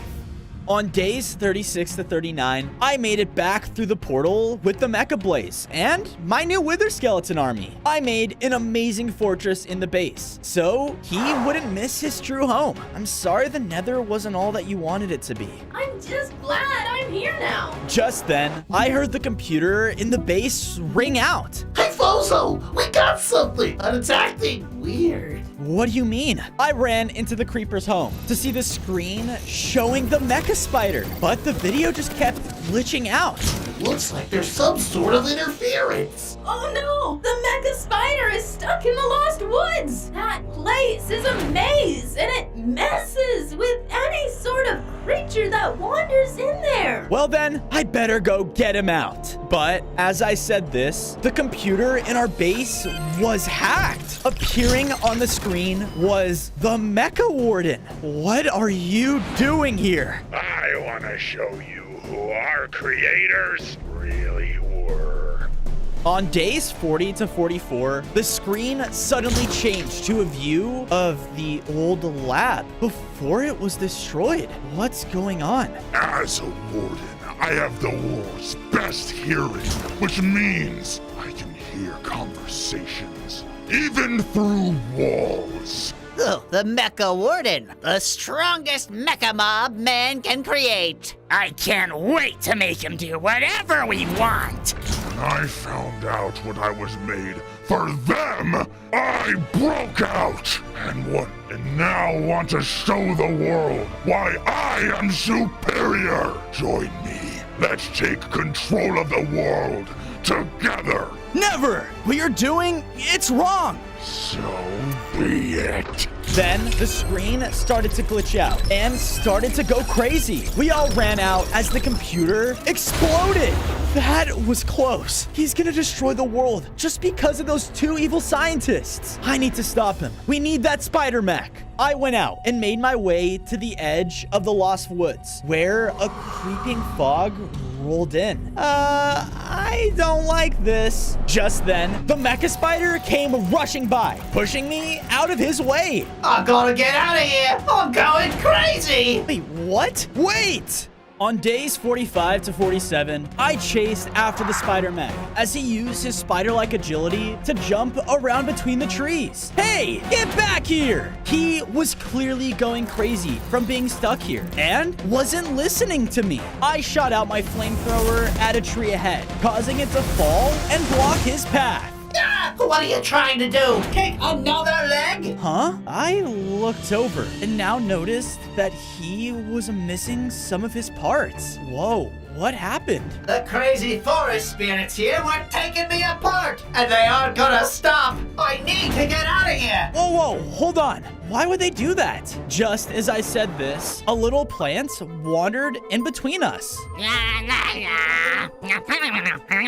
What the? That's one of them, the forest spirit. The plant quickly began to scutter away deeper into the foggy forest. Get him! The spider and I both ran after the plant. The spider used his mechanical webs to sling over and cut him off in the clearing. Give me back my parts! No, wait. I looked up and saw that even more plant creatures were surrounding a massive talking tree stump. Laying there next to him was a pile of the mechanical spider's scraps. Bingo. What are you saying? My spirits, they were only trying to help. I am the father of this forest. If I die, so do they, and the whole Lost Woods. Well, good riddance. Hey, stop that. Look, I'm sorry, but we need those parts for... Hey! They think that your parts will save me.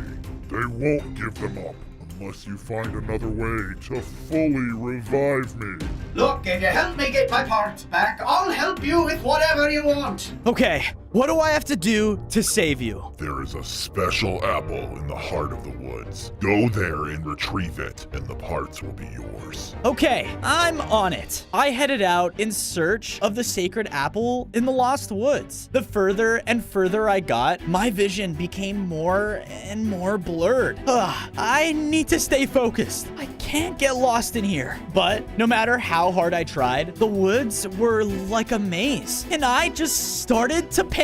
Okay, seriously? This is getting creepy now. But as I said this, something metal poked me. Yeah! Hey! I looked down to see an unlit brazier. You should be useful. I shot my flamethrower at it, which caused it to light up. The light pushed back the fog and revealed another one. Looks like I found the path. I continued to travel the forest, lighting up the braziers as I went until I could hear the sounds of something up ahead. Please, just be a tree, not some crazy monster. I walked out and found a tall waterfall that had the sacred apple tree at its peak. Yes! On days 53 to 56, I began to fly up to the top of the waterfall when the fog crept in again. It's like it's trying to stop me from getting the apple. Hey, I'm trying to save your precious tree stump guy. I couldn't see, causing me to crash into a rocky platform. Yeah! My heads. I looked up to see some rocky platforms scaled up the cliff to the top of the waterfall. Each one had its own unlit brazier. I guess there's only one way to do this. I lit up the first platform with my fire, pushing back the fog. All right, just gotta get that stupid apple. I kept flying between platforms, lighting them up as I went, until finally making it to the top. Thank goodness. Time to take my prize. But as I went for the apple, a bee flew in front of me. Whoa! And what do you think you're doing, robot? I just need one honey-covered apple, please. It's for a friend. Ha! That's what they all say. The bee then got angry and called over its entire hive. They swarmed in and began to sting me rapidly. Wait, this actually hurts? Yeah! How are you doing that? Go away! With the one final sting, the bees pushed me off of the waterfall. I was falling straight towards the ground when a mechanical web grabbed me. I looked over to see that the mecha spider had saved me. Wow, thanks. Oh, don't mention it. Now, as for you... Spider! The bees all flew away in a panic, leaving the apple for the taking. Nice. Let's get back to the plants. On days 57 to 59, the mecha spider and I were on our way back to the large stump when one of the plants came running up and jumping around wildly. What is it? Oh no, the stump is close to dying. We need to hurry. Wait, you can understand them? It's my language model. It's... forget it. Come on. We ran into the opening to see the stump had shrunken down and was about to wither away. Please, bring the apple here. Hurry. I ran up and threw the apple to him, which he devoured quickly. The stump then grew into a large tree man. You know what they say? An apple a day keeps the rot away.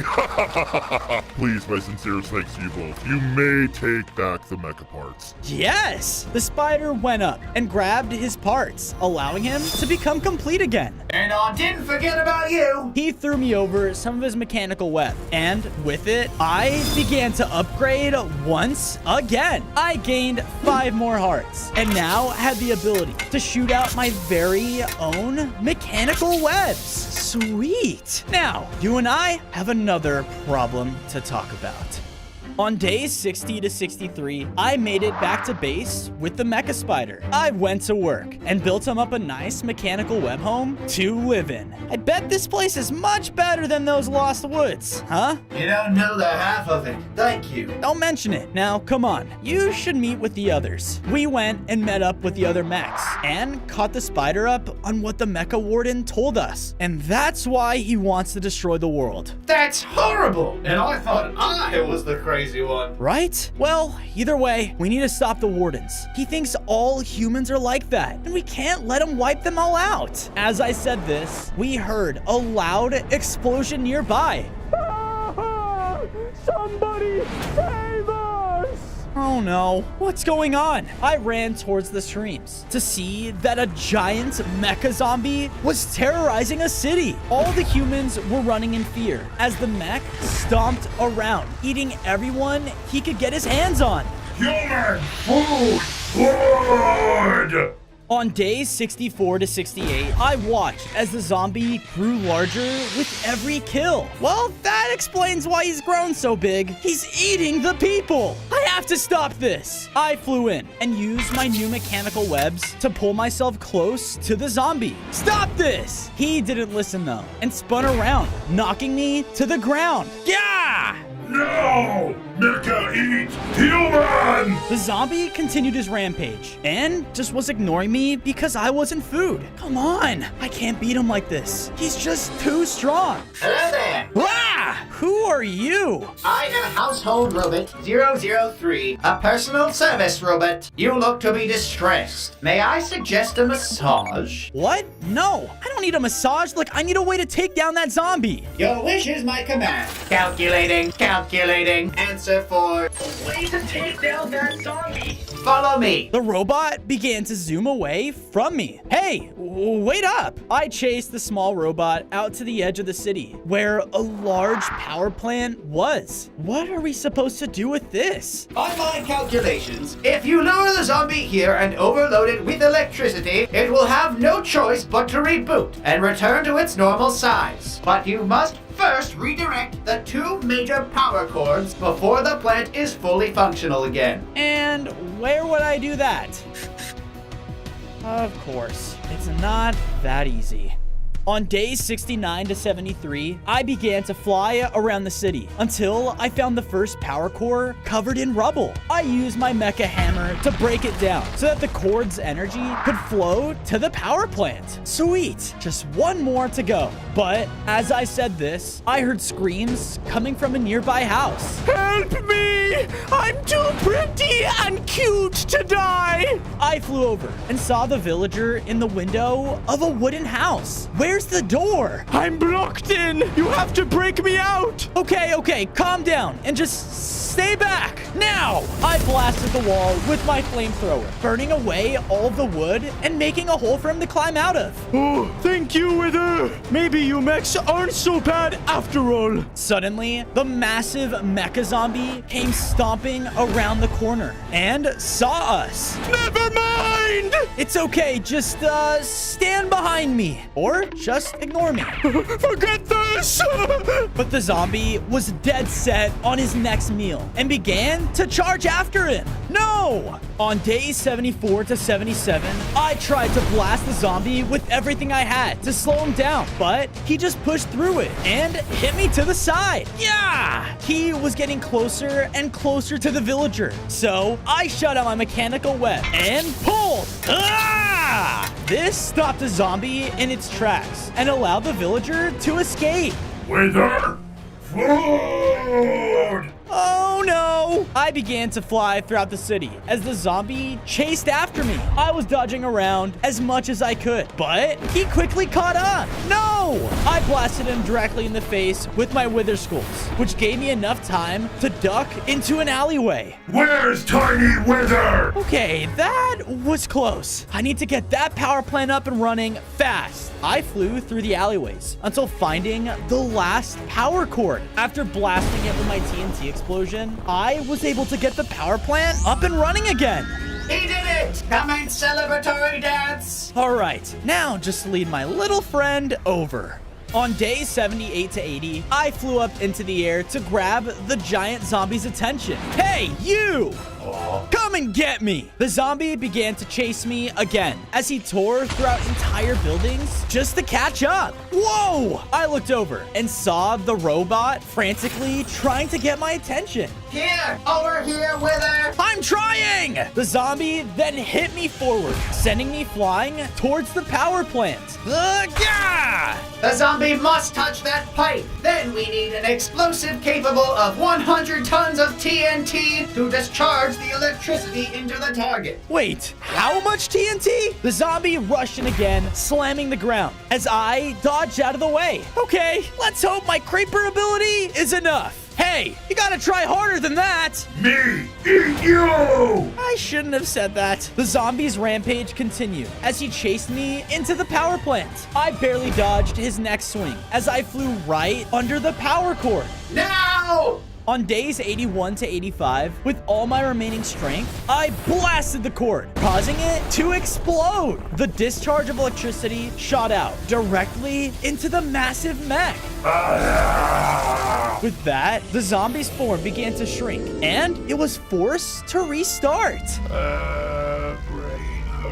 He then barfed out a piece of his mechanized flesh. Ew. On my calculations, that piece of flesh is filled with mechanical power. Really? I have to touch that? All right. I flew down and grabbed the mech piece, causing me to upgrade one final time. I now had 35 hearts and grew immensely in size and strength. In my final upgraded form, I was now the most powerful mechanized mob in the world. Yes! We did it! Permission to commence celebratory dance? Not right now. I need to get this guy back home so he can't have another rampage. And I'll start to repair the city. Yeah, sorry about that.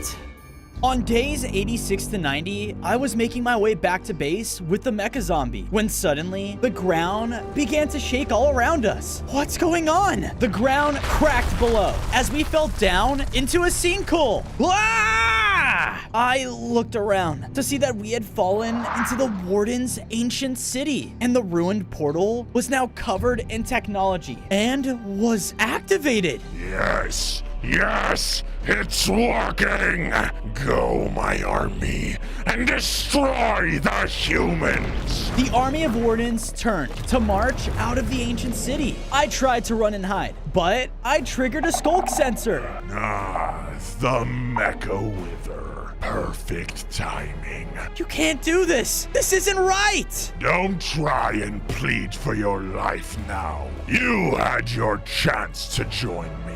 Destroy them! The Wardens began to charge forward to attack us. We gotta get out of here. I began to run, but the mecha zombie charged towards the army. Wither, go! Zombie, fight! No! I didn't want to leave him, but I knew we couldn't take on the Wardens alone. He rushed in and bought me enough time for me to make it up to the surface. No, I need to get the others. We have to stop him. On days 91 to 94, I flew back to base in a hurry. But when I arrived, I looked at everyone and knew I had to make sure no one could attack this place. I quickly went up and built some high-tech turrets along our base's walls, just in case the Wardens attacked. Nothing getting here on my watch. Then I gathered all the mechs and told them about the zombie sacrifice. But what are we gonna do, Fozo? He's still too powerful. And now he has even more Wardens by his side. It's all right, everyone. If we work together, we can push them back and make sure the Mecha Warden doesn't get anywhere close to the surface. But, Fozo, we would be crazy if we went into battle without a plan. I think I have one all right. Just trust me. On days 95 to 99, I flew back to the sinkhole to see that the Warden army had already made it to the surface. You ran away just to come back? The zombie mech is torn to scraps. So you think you can face us alone? No, I'm not alone. I have them. Coming out onto the battlefield were the other mechs with an army of wither skeletons. Time to put you in your place, Warden! You will all be a good warm-up for my army. Kill them all! Both sides charged in as a massive battle took place around the sinkhole. Withers were taking out Wardens left and right under my command, but their numbers began to overwhelm us. Hello, and goodbye. The other mecha mobs were fighting with all they had as Blast took out loads of Wardens with his explosions. Woohoo! I've been waiting for a chance to really let loose. I then looked over, only to see the Mecha Warden appear behind the spider.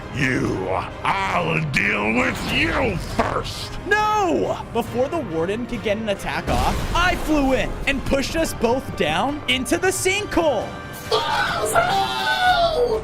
On day 100, the Mecha Warden and I fell all the way back into the ancient city. We crashed down in the center, finally face to face. You idiots really have a thing for sacrificing yourself. This ends here and now. I agree.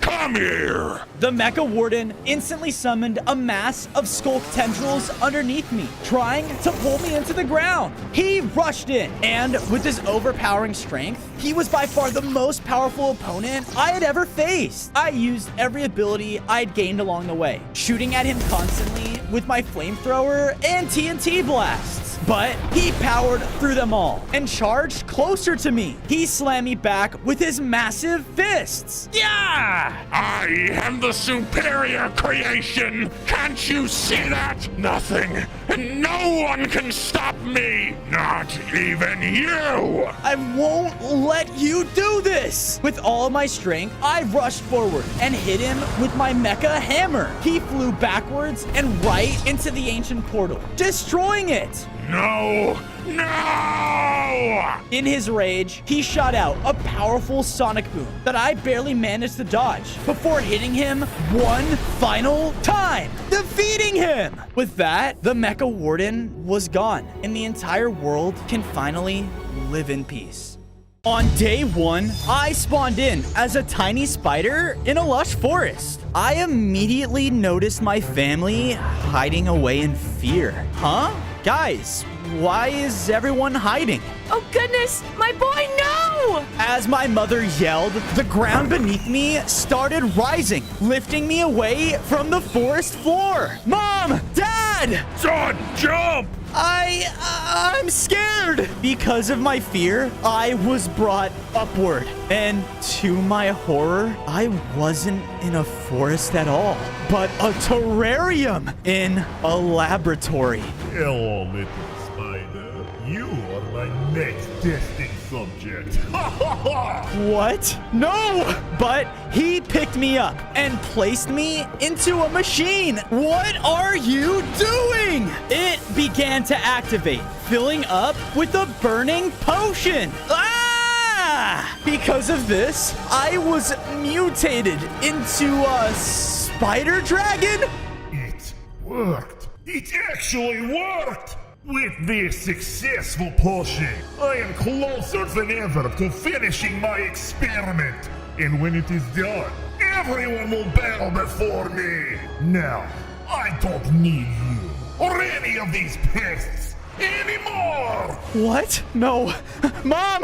Dad! But it was too late. The scientist walked forward and smashed the terrarium to pieces, killing my family. No! With the press of a button, I was sent into darkness.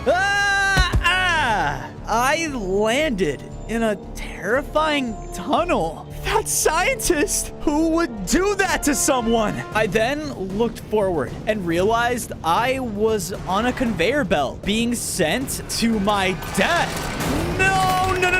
I gotta go! I tried to outrun the belt, but it was too fast. No, I'm gonna fall! Out of nowhere, I was picked up by something. It scooped me up and left me to safety before spitting me back out. Ugh! Wait, a mutated frog? Ah! What are you? Oh, man. I thought you were food. You're lucky I don't eat weird stuff. Wait! I followed the frog, only to see that he lived in some sort of trashy little home. Wait, no, please help me. I was a normal spider, and now I'm this. And my family, they're gone. I guess you're Dr. Zohar's latest creation. And from the looks of things, you're his first success in combining two different creatures. Which means his experiment to make the perfect species is now beginning. That's not good. I can't believe this. He took my family away from me just for an experiment. In my anger, I unleashed a power I didn't know I had, causing the conveyor belt to break. Whoa. Because of this, we heard a scary robot mech entering the room. Scanning for faults. Commencing area sweep. Look what you did, you idiot! You lured one of Dr. Zohar's robots! Without hesitation, the frog hopped towards a crack in the wall, leaving me. Wait, hold up! On day 3, from high up in the ceiling, I noticed that we were above Dr. Zohar's main lab. Wow. Hey, stop following me! It wasn't long until we both saw an exit. We both rushed towards the door, but something caught my eye. It was a fang, very similar to mine. What is this? You really are an idiot. Well, bye. See ya. Ignoring the frog, I grabbed the fang, and because of this, I felt a surge of strength within me, causing my fangs to grow. Whoa, is this fang connected to me? As I stood in awe on the table, alarms started to blare throughout the lab. Is something trying to escape? Oh no! I leapt off the table, making a break for the exit, and finally making it outside. Whoa, the world, it's breathtaking. I then heard a familiar voice crying out.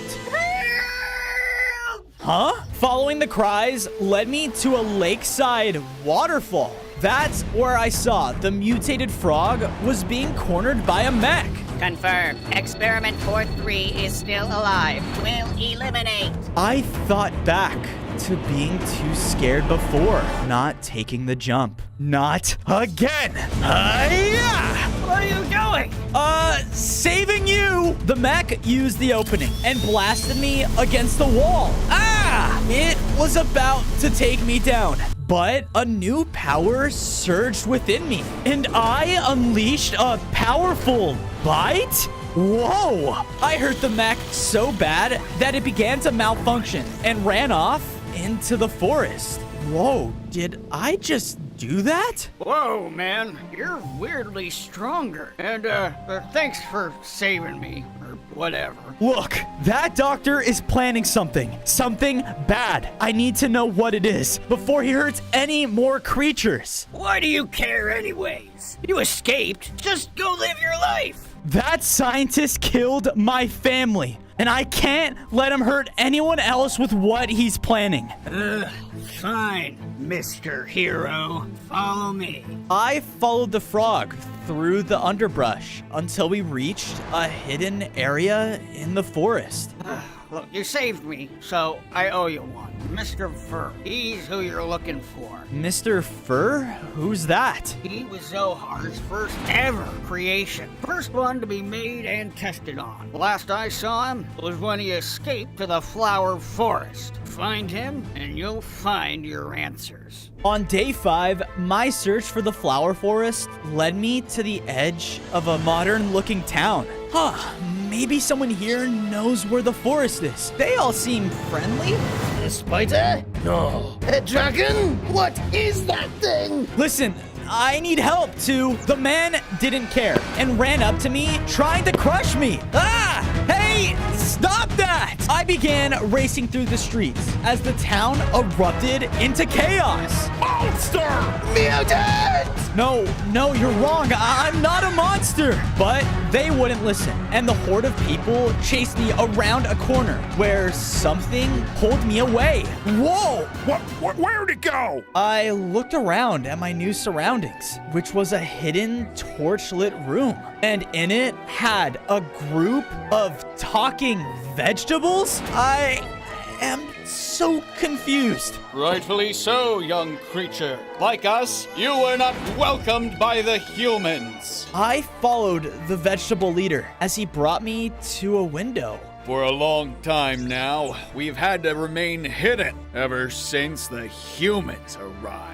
Our town was once a small, peaceful village, but then they came and took it over, modernizing it and using my people as food! Why are you telling me this? Because I have ears all over, and I know of your quest to find the Flower Forest. You help us, and I will show you the way.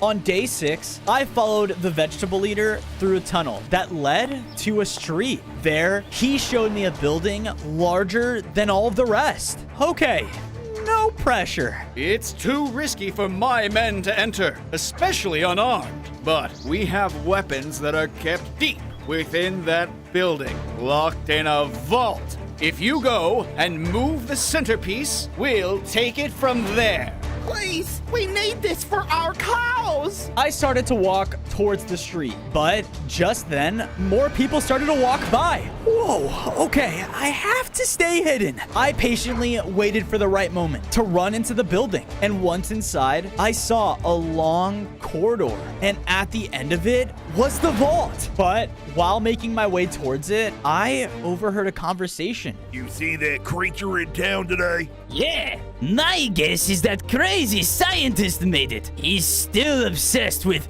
inventing shape-shifting or whatever.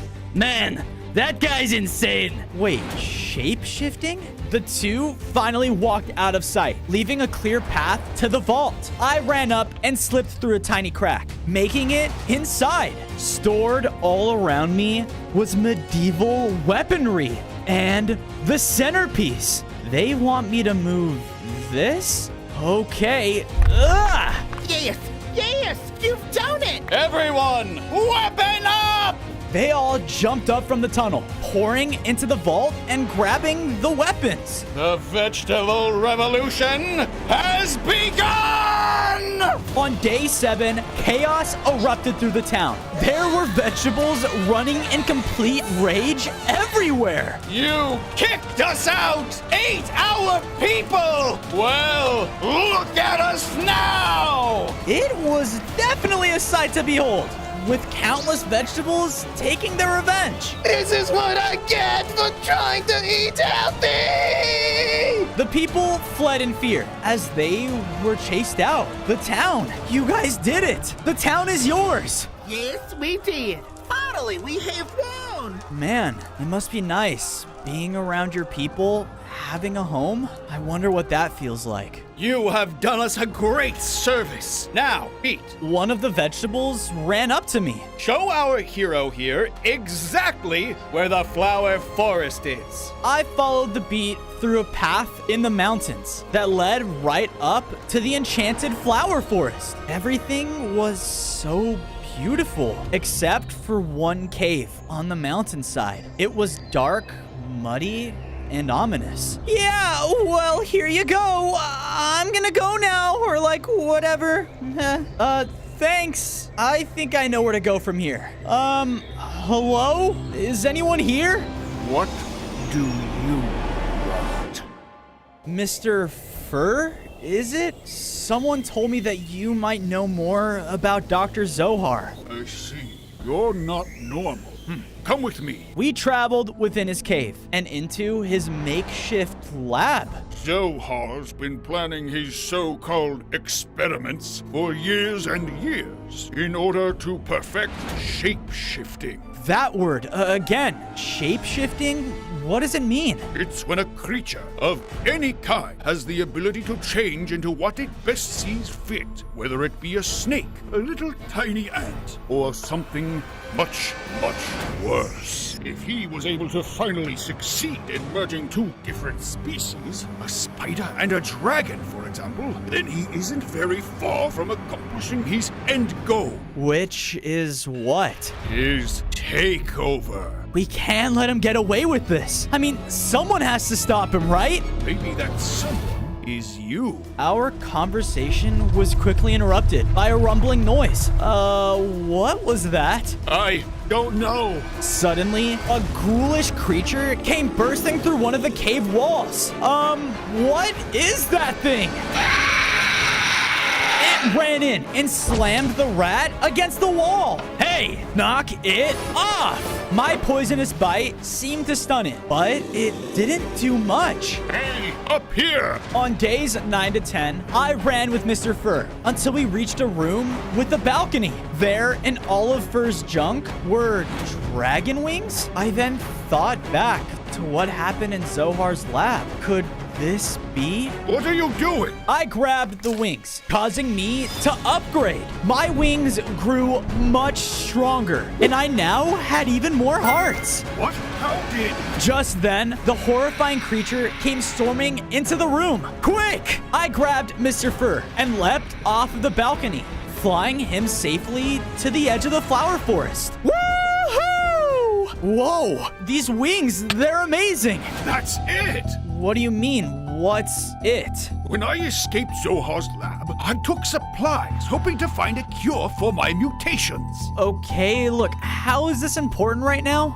Zohar uses specific ingredients to create the potions used on us. And every time you find one of yours, I amplify my abilities and grow even stronger.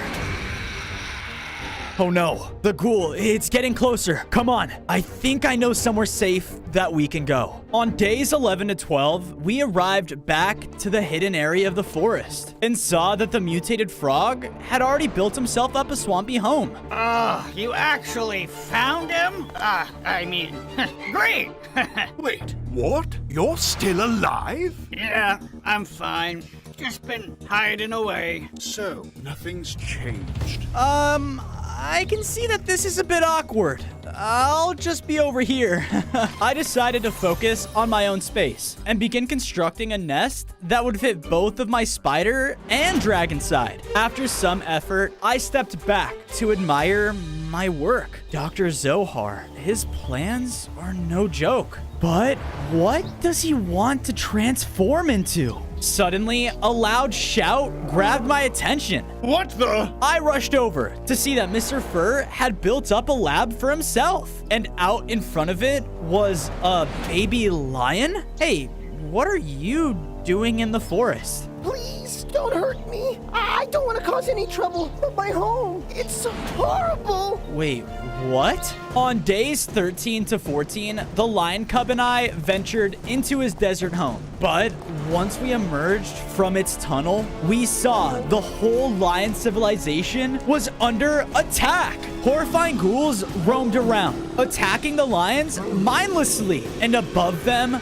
loomed Dr. Zohar himself. Don't worry. Your sacrifices are for science. Accept your new lives. I watched in horror as mechs caged some of the lions, while the others that resisted were turned into deadly ghoul mutations. That's where those ghouls are coming from. And he's beginning to test on larger species? That's not good. No! They're taking my dad! The lion cub began to run towards the cages. Hey, stop! It's too dangerous. Look, I promise, I'll get your father back. But you need to go back to my base. The cub hesitated, but turned around and ran back out through the tunnel. With that, I used my new wings to soar above the destruction and follow where Dr. Zohar went. On days 15 to 16, after following the direction of the scientist, I was led right back to the lab I was created in. I followed the distant roars of the lions and came across a creepy room. And there lied a book. As I read it, I realized that it was about how I was created and all the ingredients that were used. There's only 3 more. The sacred spider spinner, a deadly dragon egg, and the connected heart? What is that?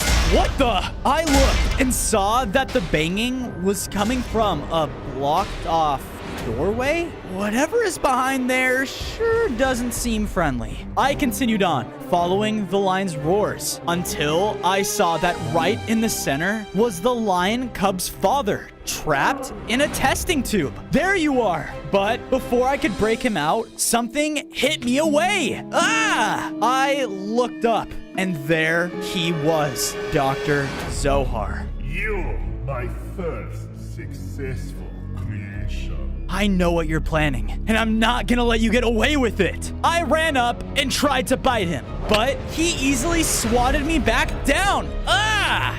What I am planning is perfection. The power to transform into any given creature at any moment. That power will be praised I will be looked up to. No, you'll be feared. What is wrong with that? Everyone has always treated me like a joke. Put a ceiling over my head. But with this, I'll prove them all wrong. I won't even be bound by my own species, and they will all fall under my rule. He walked over to the machine in front of the lion and turned it on. No, what are you doing? Stop! We fought as he swung around his massive arm and threw all kinds of potions at me. His movements were smart, and nothing I did seemed to work on him. With another powerful hit, he knocked me back again. Once I reach my full potential and transform into the ultimate beast, I'll crush anyone who opposes me. The machine unleashed a beam that zapped the lion. No! Because of this, a vial dropped out. Now, for the first human test. He drank it, which transformed him into a lion.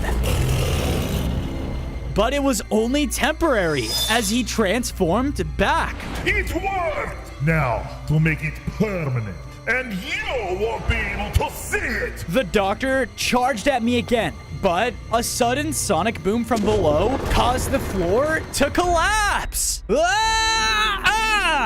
I landed in some sort of skulk tunnel? Ew, what are you? Huh? I looked around, only to see a different spider in the tunnel with me. Ah, come on! You're not a warden spider? Warden spider? No, I'm a spider dragon. Yeah, and an ugly one. The spider began to walk away. Hey, wait, why did you save me back there? Because, pal, I got great hearing. That's why. And I heard the word spider coming from up there and thought that you were one of us. Boy, was I wrong. We then reached a crevice where he effortlessly swung across it. Whoa, I don't even have webs yet. Wait, the spider spinner. Hey, do you know about the sacred spider spinner? Dude, quit following me, all right? You're invading my space. Yeah, I know about it, but like you're kind of creeping me out right now. Look, I'm sorry, okay? I just really need it. The fate of the world depends on it. Right. Totally. Okay, ugly spider thing.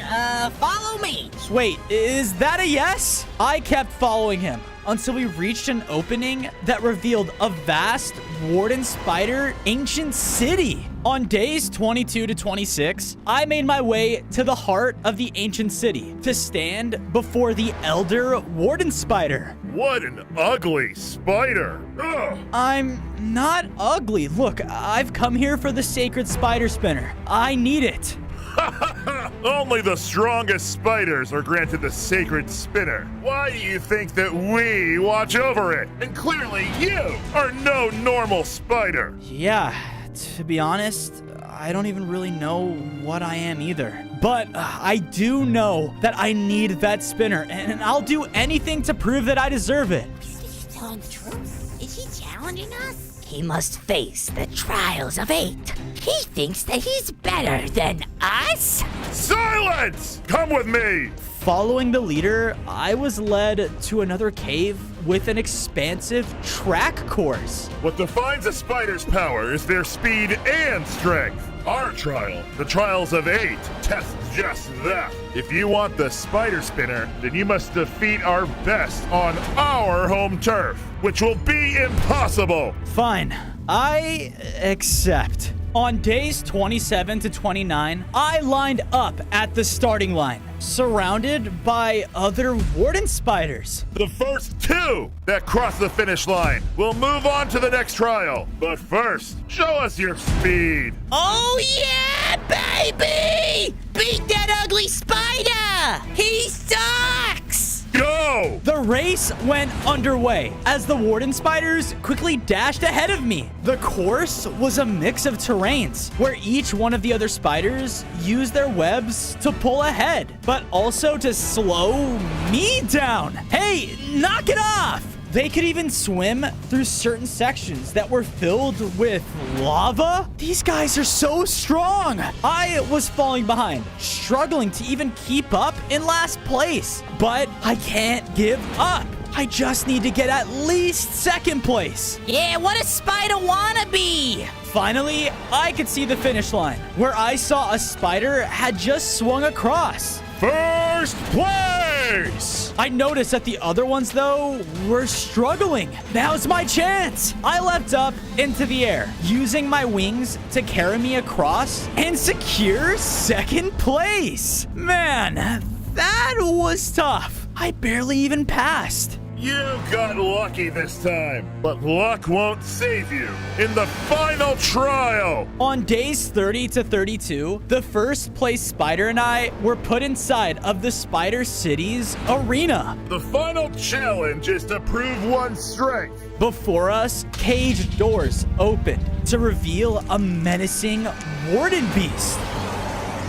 The one who defeats the beast in combat wins! The beast charged forward immediately, clawing into both of us. Ah! We both tried to fight back with everything that we had. The warden spider's webs and sonic booms were doing nothing, and neither were my bites. He's just too strong. He even burrowed down to dodge our attacks and came right back up and sent me against the wall. I was brought down to low hearts. It then turned towards the warden spider and was about to kill him. No, stay away from him. With all of my remaining strength, I ran up and pushed the warden beast, standing in between the two of them. As the beast charged again in anger, it was suddenly launched backwards into its cage. Enough! Well, it seems like we both lost. No, you have proven yourself. Wait, what? But I didn't defeat it. While speed and strength make a great spider, it is bravery and selflessness that makes a great person. You've shown me that by saving a fellow spider. Putting yourself in front of him like that? Please, take the spinner. Falling into the arena was the sacred spider spinner. And when I grabbed it, I upgraded. I gained 5 more hearts and could now shoot out my own webbing. Awesome! On days 33 to 35, I swung into my base to see a small group of lion cubs. You guys made it back safely. Yeah, so where's my dad? Look, I couldn't save him. Not yet. But don't worry, I'm gonna do whatever I can to reunite you two by stopping that scientist. That crazy scientist. What he's doing, it's just wrong. I know, but let me worry about him. I went to work on building them their own desert lion den. Oh, wow, thank you. When I first saw you, I really thought you were a monster. You're actually the complete opposite. Yeah, thanks. I then noticed that Wart was alone, overlooking the nearby woods. Hey, what's going on? It's just that seeing all that you're doing, helping others, facing the person that turned us into monsters, makes me think about all the decisions I've made. Well, you know, it's never too late to change. Well, I think it is. I was only a baby frog when I found out I was just a failed experiment. But it was Mr. Fur who saved me. He wanted to find a way to fix us, you know? Turn us back to a normal rat and a frog. But I had accepted what I was, a piece of trash. So he made his escape while I hid away like a coward, watching countless other experiments suffer and die. I regret not doing something, not caring. Look, you may think that it's too late, but I think it's never too late to change who you are. Just then, I realized, where is Mr. Fur? On days 36 to 39, I looked around the base and went into Mr. Fur's home lab, only to see that he wasn't there, but instead, a mysterious tunnel leading outward. I better follow it. I did, until I found myself facing a large government facility that was on fire?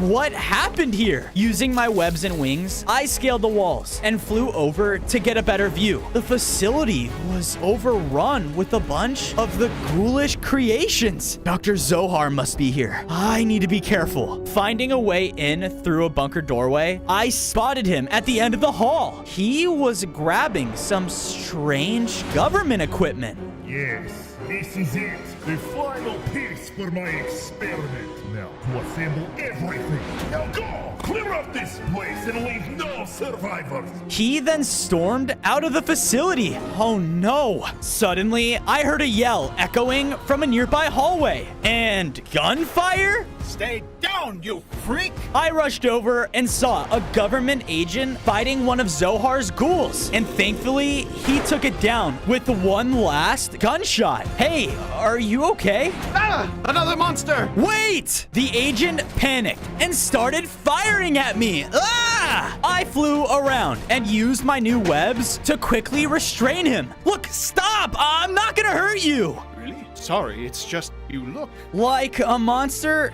Yeah, I know. We then heard a group of ghouls coming towards the noise of our fight. Quick, in here! We ducked into a separate room, narrowly escaping the patrolling monsters. That evil scientist Zohar. He came here and destroyed this entire place just for our fusion core. All the people that worked here, my friends, they've all turned into those monsters. I'm so sorry. Zohar, he created me too. And if we don't stop him, his plans will hurt a lot more people. Before, we thought he was just crazy. But after he took one of our dragon eggs, we saw how dangerous he was becoming. So, we hid the other one. Wait, a dragon egg? I need that. It could be the key to stopping him. The agent nodded and led me into a surveillance room where monitors showed various areas of the facility, but they were all overrun. The egg was hidden away in a temple far away from here. You'll need that tablet to locate it, but that room is on the other side of the facility. And those ghouls aren't gonna make it any easier, but I have to try. Good luck. I flew out and started to move as quietly as I could across the facility. The government has fallen. You might be our only hope. On days 45 to 47, I began to sneak through the halls.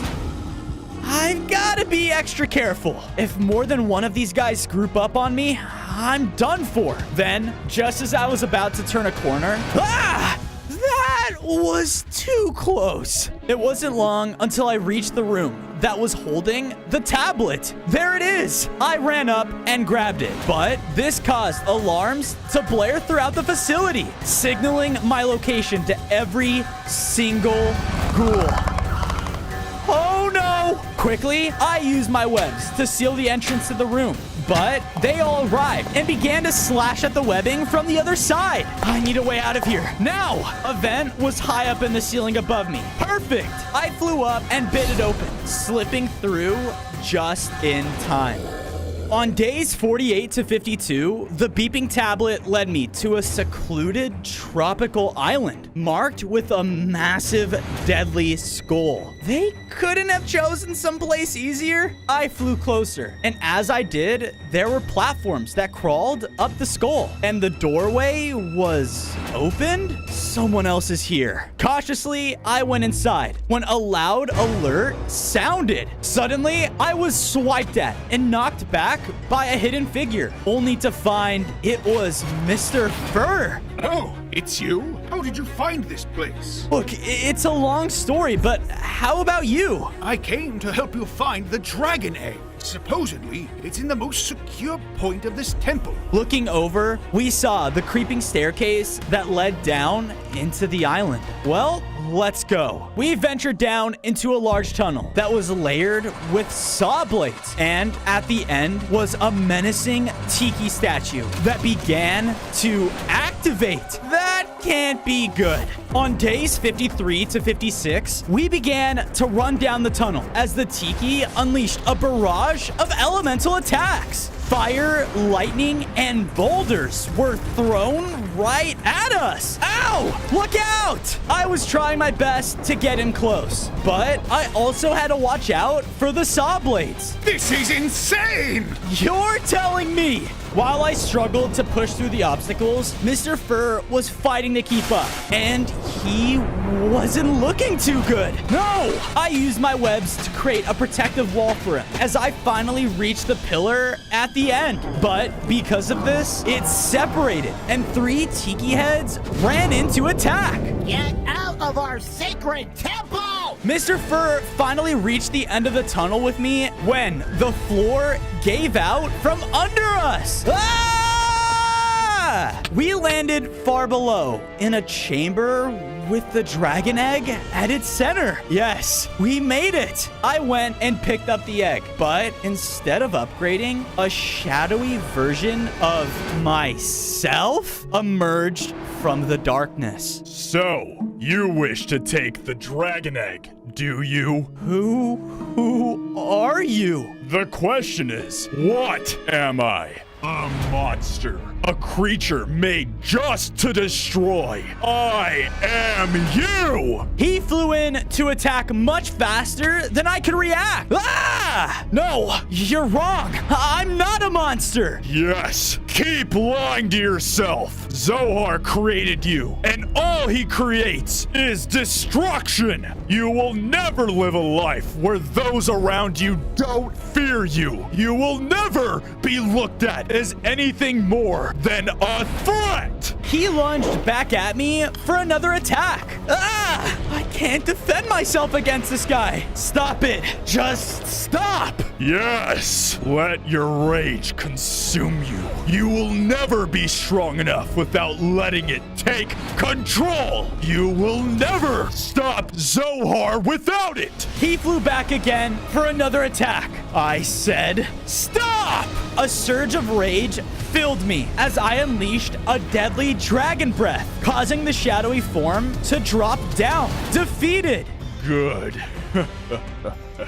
Good. The figure faded away, and I was now upgraded into a stronger spider dragon. I gained 5 more hearts and had a new dragon breath attack. Yes, but the entire temple then began to shake. Come on, we need to get out of here now. On days 63 to 68, Mr. Fur and I returned to our base where we saw Wart. Oh, there you are. You're okay. Yeah, we are. I walked past him slowly into my home. Oh, you okay? No, that other version of me, he kind of had a point, right? Look, I was born from horrible ideas, and I was born to fuel and create a monster. Whoa, whoa. Look, ever since I've known you, you've been trying to figure out who you are. But you've been answering that question all along. You aren't what you were created or born from, but what you made of yourself. And that is a hero. Yeah, but everyone will always just see us as monsters. What if that never changes? You know, a friend once told me that it's never too late for someone to change, ever. Yeah, right. I looked over to the front of my base and saw the government agent from earlier. Hey, you made it. I had nowhere else to go. Well, let me get you a place to settle. I quickly built him his very own facility in our base. Thank you, sincerely. Of course. Now, all that's left is the connected heart. The connected heart? Oh, that's not good. Wait, why? On days 69 to 73, I was following Mr. Fur as we were sneaking through Dr. Zohar's lab. Wait, what are we doing back here? It's dangerous. The last item you need, it lies beneath this lab, and it's a little complicated. We made it back into the room with the ingredient book, and in front of us was that ominous doorway I saw all that time ago. Wait, the connected heart, it's in there? Okay, wish me luck. He did as I entered the door, revealing a stairway that led deep under the laboratory. I then reached a basement room at the end of the stairway that was very eerie. Hello? Anyone here know about a connected heart? Suddenly, a bright light began to form in front of me, and in a blast, there was a spirit made of souls? dragon spider thing? Spider dragon, actually. Sorry, we don't get many visitors down here. We? Wait, what are you? I am one of the many lost souls made from all of the spirits of Zohar's failed experiments. We all stay here where it's safe. The soul then gestured towards the empty floor and summoned a ghastly portal. I know why you are here. Come with me. On days 74 to 77, after I stepped through the portal, I fell into an otherworldly graveyard village. It was full of even more spirits from Zohar's past experiments. Who is that guy? The soul that was with me before rose up in the center of the village. My fellow lost souls, this visitor here seeks our connected heart. One of the other souls then rushed up to me. I sense darkness within you. I can see how badly your soul battles to decide the route your life should take. Is he really someone who can even handle our heart? Let us see. Whispers and chants filled the air as all of the souls in the village caused a walkway to reveal itself. I followed the lost soul to a forked path that split into two passageways. Two paths lie before you, and each could bring you to what you want. One shrouded in darkness, and the other bathed in light. Looking down the dark path, I saw that the connected heart, it's right there. I was about to rush down it, but I remembered Mr. Fur's words. You aren't what you were created or born from, but what you made of yourself. The darker path is always easier to go down, but the light path is the right thing to do. I ran down the light path, and far in the distance was the connected heart. On days 78 to 80, as I ran through the light tunnel, I heard a bunch of voices. Monster! Look what you did, you idiot! Now, dispose of the waste. No, stop! I knew I had to keep going, but I just kept getting hit back. The lost soul's voice then echoed through the tunnel. Pushing past these memories is no easy feat, but if you can hold the weight of these words, you can hold our heart. With each step, I pushed through the hurtful words, and with newfound strength, I remembered all the good memories. When I first saw you, I really thought you were a monster. But you're actually the complete opposite. It's never too late for someone to change. But what you made of yourself, and that is a hero. They're right. I can be a hero. I have to try. I pushed past the heavy weight holding me back and finally grabbed the connected heart. Because of this, I was teleported back to the center of the graveyard village, surrounded by all of the lost souls. You have proven that you can carry all of our hearts within you. With that, we can finally rest and be in peace. I'm so sorry that Dr. Zohar brought you into this world only to kill you guys. It's okay now. We know we have chosen the right person to carry our power.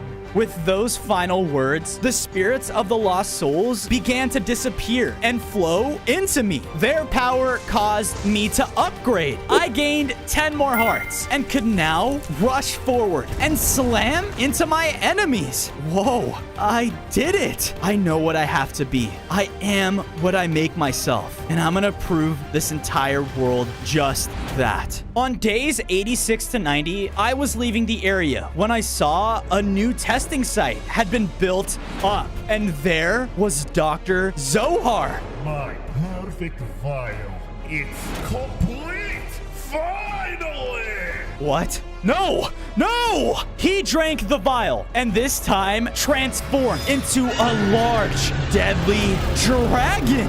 His power was unmatched as he rained destruction down on the world. This was the deadly beast. That's why he merged me with a dragon. Suddenly, his attention snapped towards me. I spoke too loud. Ah, you.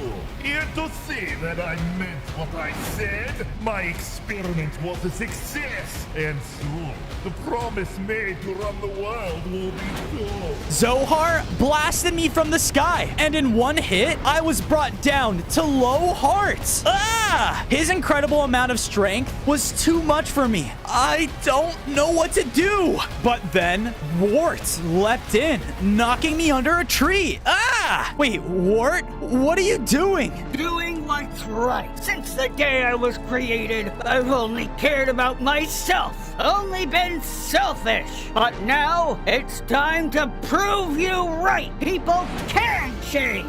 Now, go! With that, Wart jumped out into the open to face Zohar alone. No, wait! Zohar noticed him and started to blast at him. Leave now! I reluctantly listened while a fire breath hit him from above.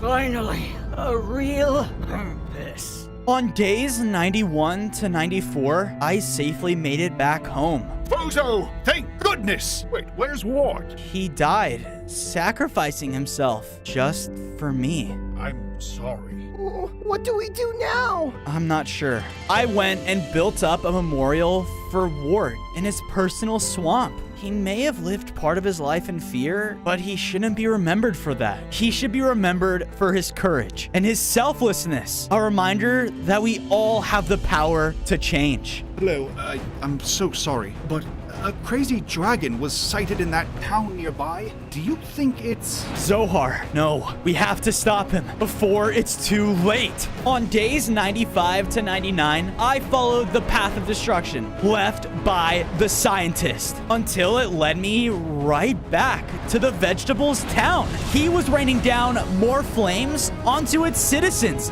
burning everything. Help us! I flew into the chaos and took out a group of the ghouls that were attacking the veggie leader. This dragon, he's destroying everything! Fight, men! Fight! I charged towards the center of the town, fighting back waves of ghouls with the help of the vegetables. What?